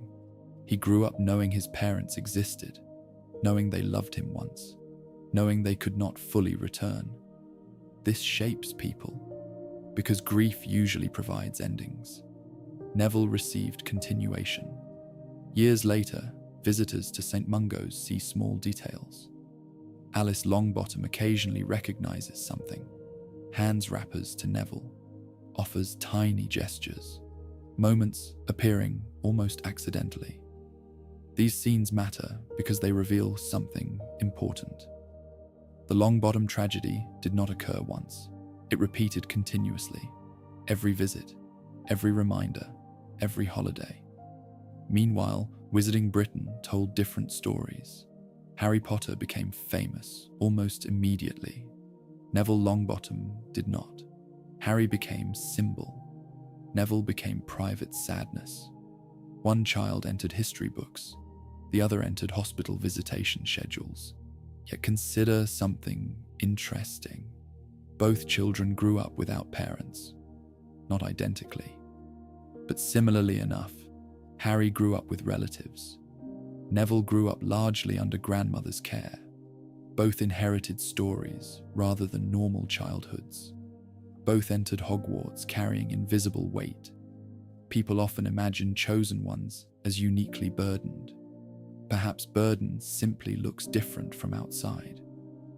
Augusta Longbottom eventually became central to Neville's upbringing. Strict, demanding, proud. People sometimes describe Augusta harshly, sometimes sympathetically. Perhaps both are fair. Imagine raising grandson while grieving son and daughter-in-law who remain alive but unreachable. People rarely emerge unchanged from such circumstances. Neville grew up surrounded by expectations, family expectations, social expectations, historical expectations. There is something quietly cruel about this, because everyone around him knew who Frank and Alice were. Everyone knew what happened. Everyone knew what Neville represented. Children noticed these things, even when adults remained quiet. And yet something interesting happened. Neville continued. Not dramatically, not quickly, just steadily. Fear remained. Self-confidence arrived slowly. Mistakes happened constantly. Still he continued. This creates one final uncomfortable thought. The prophecy asked for someone with power to defeat darkness. People often imagine this power appearing obvious immediately. Perhaps not. Perhaps resilience matters more. Because while Harry became symbol through one terrible night, Neville experienced something different. Long endurance, years, quiet suffering, slow growth. Neither path appears easy. On the night Voldemort chose Harry, Neville remained untouched. History often describes this as escape, perhaps partially. But escape is not the same thing as safety. While Wizarding Britain celebrated the boy who lived, another child slowly entered a different story. No scar, no prophecy, no headlines. Only visits to hospital wards, a grandmother waiting at home, and parents who survived just enough to make absence hurt differently. There is something people naturally do after history settles. They ask what if? What if different choices happened? What if different people survived? What if different doors opened? Usually these questions remain impossible, because changing one event changes thousands of others. The story of Neville Longbottom creates a particularly strange version of this question, because unlike many alternative histories, this one already begins with prophecy itself admitting possibility. Neville was not random. He was not distant from the story. For a brief period, history itself seemed uncertain. So imagine for a moment that Voldemort made a different choice. Not a different prophecy, not a different war, only a different child. Halloween arrives, but not in Godric's Hollow, perhaps somewhere else, perhaps wherever the Longbottom family lived during those dangerous months. The details immediately become complicated because the circumstances already differ. Frank and Alice Longbottom were auras, experienced fighters, professionals. This matters. James Potter had little warning. Frank and Alice may have responded differently. Perhaps alarms existed, Perhaps defensive routines existed, perhaps not. War creates preparation. Still, preparation does not guarantee survival. Voldemort remained Voldemort. Eventually, assume the outcome remains similar enough. Parents cornered, child threatened, choices required. Now another question appears. Would sacrificial protection still happen? This matters enormously because people sometimes accidentally treat Lily's sacrifice as ordinary parental love. It was not ordinary because choice existed. Voldemort repeatedly allowed Lily opportunities to step aside. Those opportunities existed because Snape requested protection. Without Snape, circumstances change immediately. This creates a fascinating problem. Who requests mercy for Alice Longbottom? Nobody obvious. Would Voldemort offer chances anyway? Probably not. If no opportunity exists, sacrificial protection may never activate. Already history begins changing, but perhaps another possibility exists. Perhaps Frank protects Alice. Perhaps Alice protects Neville. Perhaps circumstances create different choices entirely. Alternative histories become complicated because human beings behave unpredictably under fear. Suppose somehow Neville survives. Now what? Would Neville receive Scar? Maybe. Would magical rebound occur identically? Unknown. Would Voldemort disappear? Possibly. Let us assume broad similarities remain. A child survives impossible attack. Dark wizard falls. War ends. Now the interesting changes begin. Neville grows differently. This feels obvious initially, yet consider carefully. The Neville most people know emerges partly because of what happens afterward. Parents tortured, raised by grandmother, constant reminders of inadequacy, long periods of self-doubt. Remove these experiences and personality changes, perhaps dramatically. Imagine Neville raised by Frank and Alice, two auras, two war veterans, two loving parents. Would he still become shy? Perhaps less. Would confidence arrive earlier? Possibly. Would Hogwarts experience change? Almost certainly. There is another fascinating difference. Fame. Harry grows up ignorant of celebrity because relatives isolate him from magical society. Neville would not. If Neville becomes famous, he grows up inside wizarding culture already knowing. People recognize him. Adults stare. Stories follow him. This may create completely different problems. Confidence sometimes grows from praise. Sometimes pressure destroys confidence. Nobody knows which outcome appears. Consider Hogwarts. The sorting ceremony arrives. Neville already enters canonically terrified. Yet even frightened Neville becomes Gryffindor. What happens if this version arrives more confident? Perhaps little changes. Perhaps everything changes. Then there is friendship. Would Neville become friends with Ron, Hermione? Would the same group form? Harry's arrival changes many events accidentally. His fame draws people. His personality shapes groups. Replace Harry with Neville and social dynamics shift. This becomes important because Harry rarely succeeds alone. Very few people do. There is another strange possibility. Suppose Harry Potter still attends Hogwarts normally. Parents alive. No Scar. No fame. Perhaps Harry becomes ordinary student. Imagine this for a moment. Harry Potter complaining about homework, playing Quidditch, visiting Hogsmeade, living largely unnoticed. The image feels strange precisely because history trained us otherwise. Meanwhile, Neville carries expectations. Neville receives attention. Neville becomes symbol. Already identities reverse. There is also the matter of Voldemort himself. His connection with Harry becomes crucial later. Shared wand cause, shared thoughts, shared magical connection through accidental Horcrux creation. If Voldemort attacks Neville instead, perhaps these connections transfer, or perhaps not. Again, uncertainty appears, because many famous later events depend specifically upon Harry being chosen. Remove choice. Consequences scatter. Some parts remain, others disappear. What about bravery? This question matters, because people sometimes assume Neville lacks qualities necessary for chosen one stories. Canon suggests otherwise.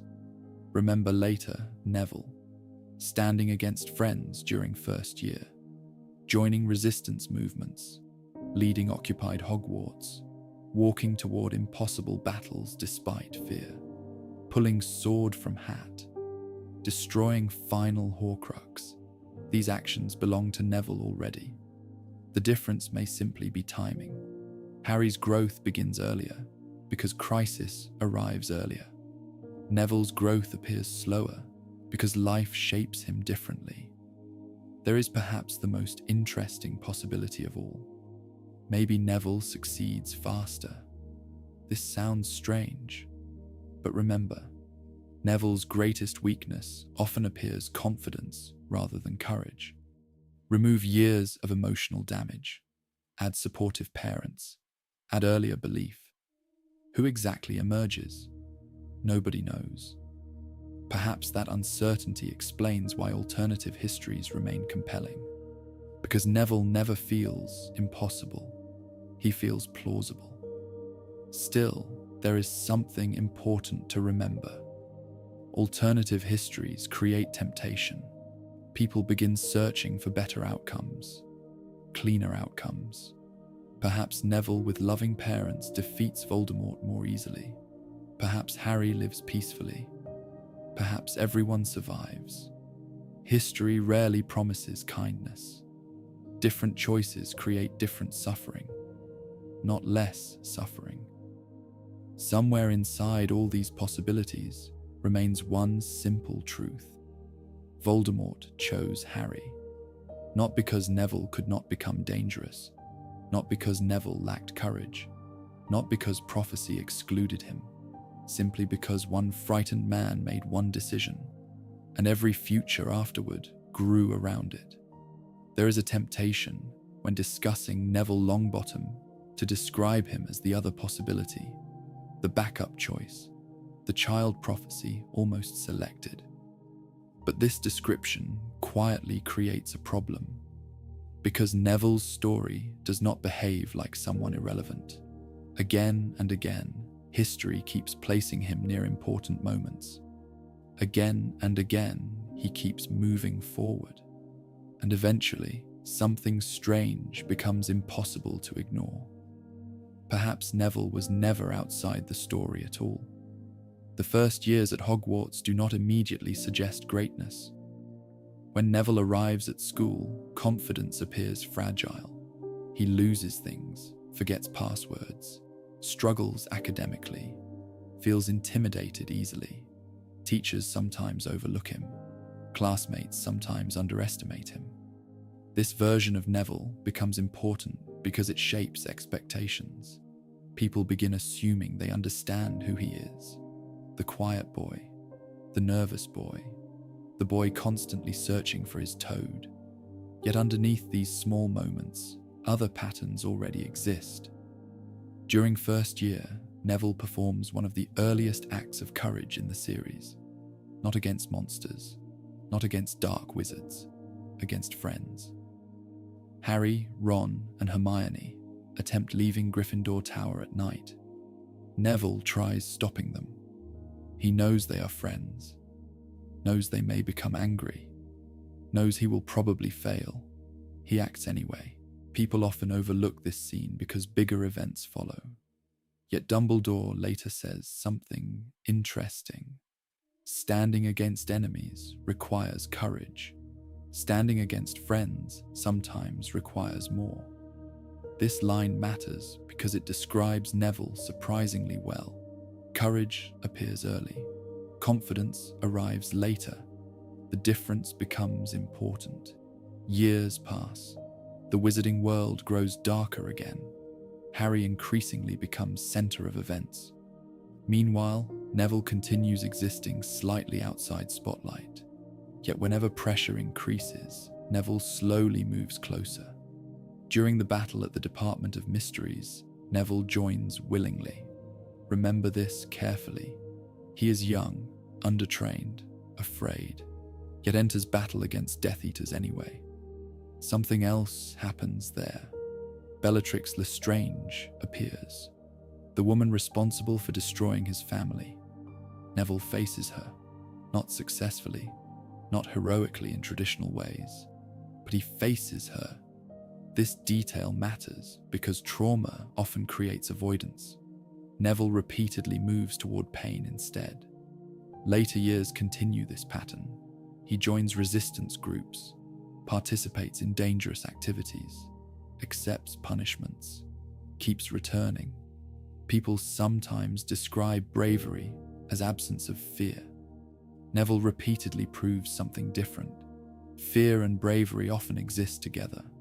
Then the world changes again. Voldemort returns openly. The Ministry falls. Hogwarts changes.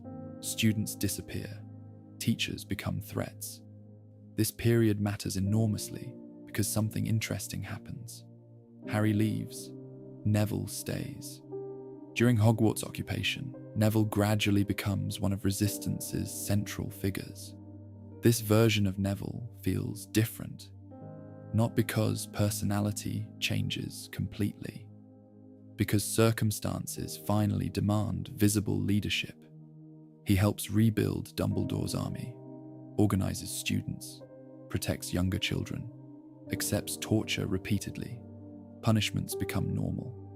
He continues anyway. Imagine occupied Hogwarts for a moment. Corridors quieter, teachers watching carefully, fear everywhere, students learning survival alongside education. Inside this environment, Neville grows, not suddenly, slowly, steadily. The boy losing passwords becomes someone others follow. There is something important here. None of this happens because prophecy selects him. None of this happens because destiny suddenly activates. These changes emerge from decisions, repeated decisions, small decisions becoming habits, habits becoming identity. Then eventually comes the final battle. People often remember this battle through Harry. Understandably, yet examine Neville carefully. Voldemort addresses crowds, demands surrender, displays apparent victory. Many people remain frightened. Many people remain exhausted. Then Neville steps forward. Again, this moment matters because circumstances appear hopeless. Harry seems dead. Voldemort appears victorious. The safe choice becomes silence. Neville chooses differently. He speaks openly, defies openly, refuses openly. There is something fascinating here. The child once considered possible chosen one eventually confronts Voldemort publicly anyway. Not because prophecy demands it, because character demands it. Then comes perhaps Neville's most important act, Nagini, the final Horcrux. For years, Voldemort pursued immortality obsessively, pieces of soul hidden carefully, protections layered endlessly. Victory remained impossible while Horcruxes survived. Neville destroys the final one, using the sword of Gryffindor. The symbolism almost feels excessive. A frightened child grows into warrior, pulls legendary sword, destroys final protection of Dark Wizard. Yet symbolism should not distract from consequences. Without Neville destroying Nagini, Voldemort remains protected. Harry cannot truly finish battle. The war changes, possibly completely. This creates uncomfortable hindsight. The child not chosen performs essential act anyway. What exactly does this mean? Perhaps several things. First, prophecy never made Neville irrelevant. Second, Voldemort ignoring Neville does not remove Neville from history. Third, dangerous people sometimes overlook quiet people. There is another detail worth noticing. Neville eventually becomes Professor. Herbology specifically. This may sound smaller than battles. Perhaps it is not. Wars create heroes temporarily. Teachers shape generations. The frightened child eventually helps build future. There is something peaceful about that. People sometimes ask whether Neville could have been chosen one. Perhaps the question misses something. Because looking carefully, Neville repeatedly acts like chosen one without title. Faces impossible situations. Loses family. Carries expectations. Continues despite fear. Changes history. The difference may not be importance, only attention. And perhaps this is why Neville remains so beloved, because his story suggests something comforting. Sometimes the people standing slightly outside center stage still matter enormously. Sometimes history quietly keeps extra possibilities nearby. And sometimes the child prophecy almost chose ends up saving the world anyway. There are many differences between Albus Dumbledore and Lord Voldemort. People usually begin with obvious things. One builds schools. One builds armies. One values friendship. One values control. One grows old, surrounded by people. One spends life increasingly alone. All true. Yet perhaps the most important difference appears somewhere quieter. They understood choice differently. This matters because the story of Harry and Neville eventually becomes less about prophecy and more about what people believe prophecy means. Dumbledore encountered prophecy long before Harry understood it. He heard Trelawney speak, protected information, watched consequences unfold. Over time, something interesting appears in how he discusses the subject. He rarely sounds impressed, rarely sounds mystical. Sometimes he almost sounds annoyed. Because Dumbledore understood something uncomfortable. People hear predictions and immediately start surrendering responsibility. Dumbledore spent much of his life fighting exactly that. Consider his relationship with power. As a young man, Dumbledore once believed power could solve problems. He dreamed of changing society, believed brilliant people should guide others, imagined reshaping the world. Then came tragedy. His sister died. Friendships collapsed. Ambition transformed into guilt. These experiences changed him profoundly. Later, Dumbledore often mistrusted simple answers, especially answers involving destiny. Voldemort developed differently. Tom Riddle spent childhood without control. No family, no security, no clear identity. Power became solution. Control became safety. Eventually, this belief expanded until almost everything became about domination. Control death, control followers, control fear, control information. Even immortality itself becomes attempt at control. Prophecy, therefore, creates immediate problem. Prophecy suggests future events existing outside personal command. Voldemort reacts predictably. Destroy uncertainty. Eliminate threat. Take action immediately. Dumbledore reacts differently. Observe. Interpret. Prepare. Accept uncertainty. These opposing responses shape everything afterward. There is an important conversation years later after Harry learns prophecy. Harry becomes upset. Understandably, he hears destiny, obligation, a future decided before birth. Dumbledore responds gently, then asks a strange question. If Voldemort never heard prophecy, would he still have hunted you? The question quietly changes everything. Because Dumbledore repeatedly returns toward the same idea. Prophecy matters less than responses. This perspective explains many seemingly strange decisions. People sometimes criticize Dumbledore for not explaining everything earlier, perhaps partly fair. Yet notice how often he allows choices. Harry chooses repeatedly. Friends choose repeatedly. Even mistakes remain choices. Dumbledore seems deeply suspicious of removing agency from people. Voldemort behaves opposite. He constantly removes choice. Followers obey, enemies die, control expands, even relationships become ownership. This difference becomes visible everywhere. Look at Hogwarts. Dumbledore builds school where students experiment, fail, form friendships, discover identities, sometimes dangerously, sometimes imperfectly. Still, freedom exists. Look at Voldemort's followers: masks, uniformity, punishment, fear, obedience. Different philosophies produce different worlds. There is another important distinction: love. This sounds simple, perhaps too simple. Yet repeatedly, Voldemort misunderstands emotional bonds. Not merely dislikes them, misunderstands them. He cannot imagine Lily choosing death when survival offered. Cannot imagine Snape risking everything for grief. Cannot imagine friendship repeatedly overcoming fear.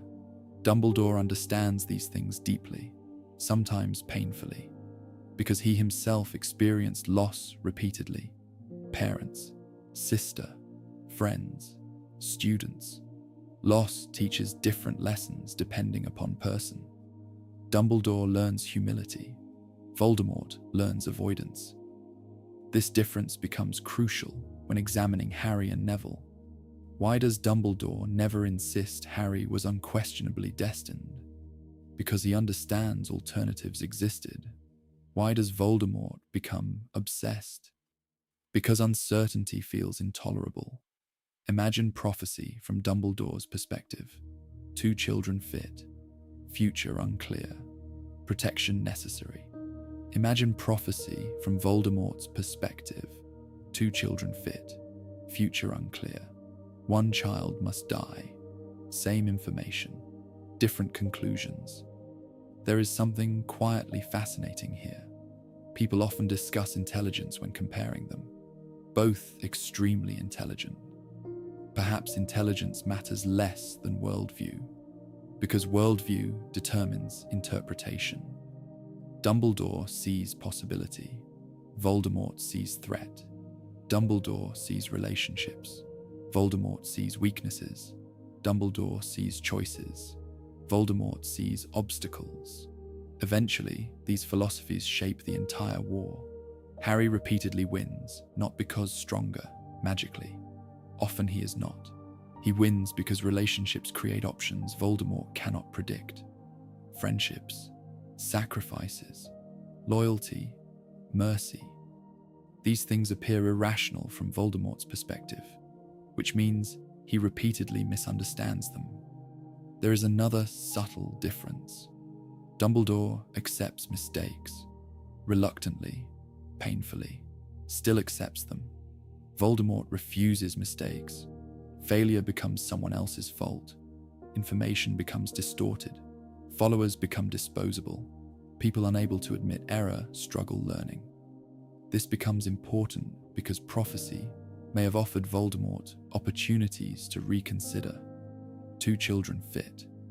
Uncertainty remains. Information incomplete. Instead of slowing down, he accelerates. Perhaps because slowing down requires accepting uncertainty. Dumbledore lives comfortably with uncertainty, at least more comfortably. He rarely claims perfect understanding. Often he admits gaps, even concerning prophecy. This humility changes decision-making. There is something almost sad when viewing both men together. Young Dumbledore and young Tom Riddle both possessed brilliance, charm, ambition, extraordinary magical ability. One eventually concludes people matter more than control. The other concludes control matters more than people. Everything afterward grows from these decisions. So when asking why Voldemort chose Harry instead of Neville, perhaps another question appears. Why did Dumbledore never think the answer mattered quite as much? Perhaps because from his perspective, prophecy never determined outcomes alone. People did. People hearing prophecy, people fearing prophecy, people responding to prophecy. In the end, perhaps this remains the simplest difference.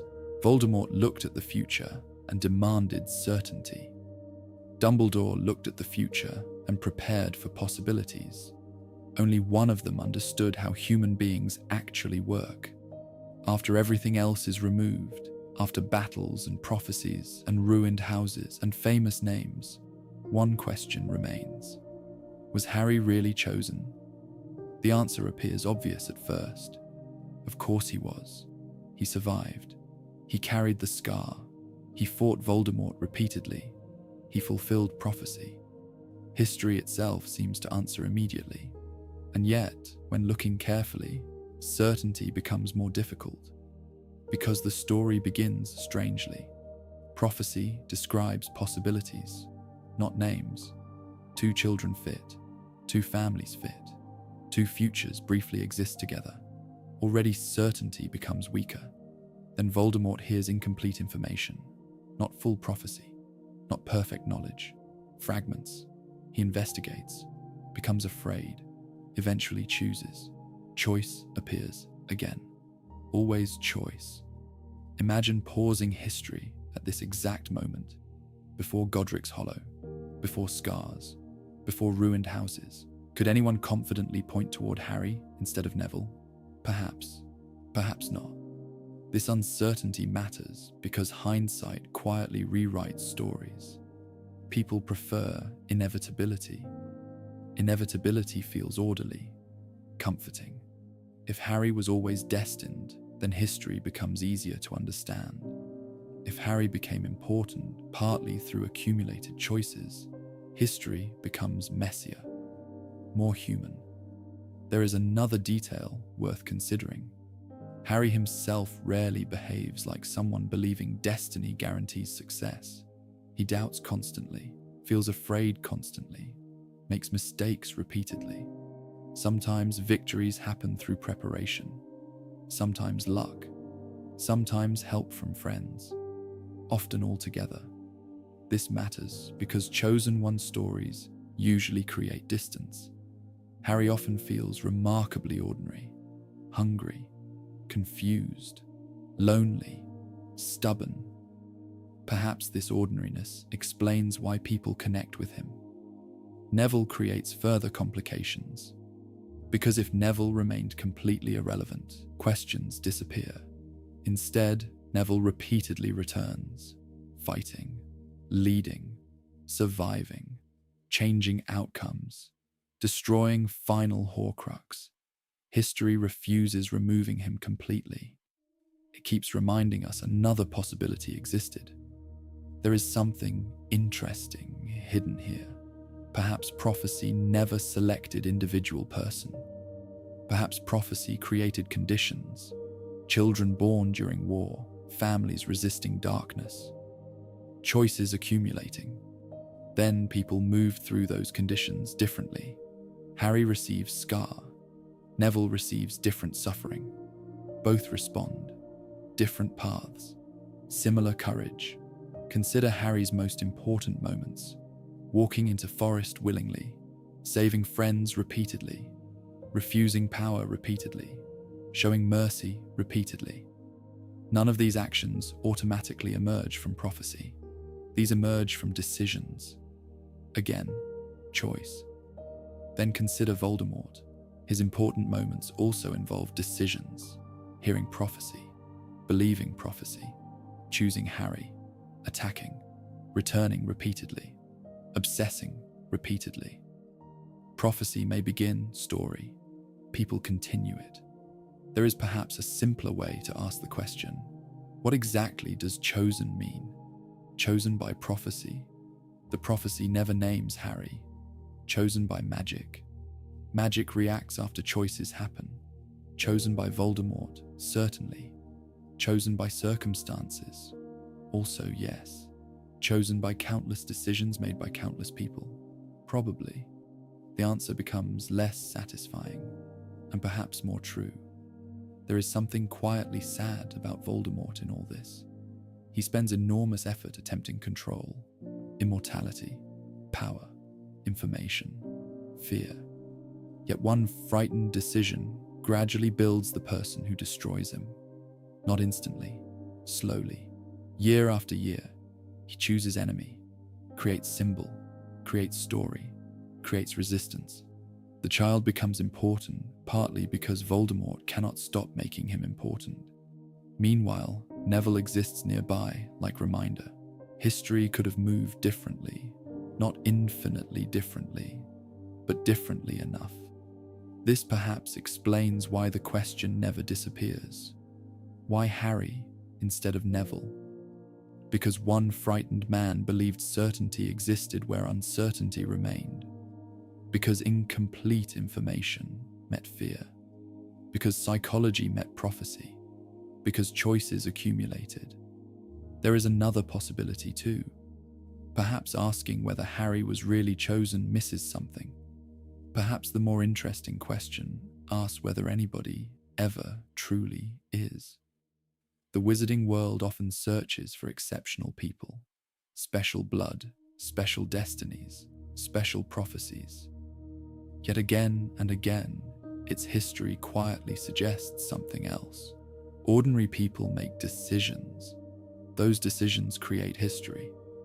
Then later generations search for destiny inside the results. Harry Potter eventually becomes known as the Chosen One. Neville Longbottom becomes known as the Almost. But perhaps reality appears quieter. 2 children were born near the end of July. 2 families fought darkness. 2 boys survived different tragedies. One received attention. One received less. Both mattered. And somewhere inside all of this sits the answer. Harry Potter was not simply chosen. Harry Potter was chosen by someone who feared what he might become. Everything afterward came later. And so we arrive somewhere quieter than prophecy. 2 children were born beneath the same frightened sky. 2 families fought during the same war. 2 futures briefly stood beside one another before slowly moving apart. Perhaps that is what makes this story feel different. Not because destiny selected perfectly, but because history rarely does. Somewhere, Harry Potter grew into the boy the world expected.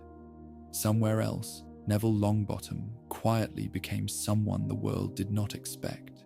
Both carried loss. Both carried fear. Both carried responsibilities they never requested. And perhaps that was always the more important connection. Long after prophecies are stored away and battles become history lessons, what remains are usually smaller things.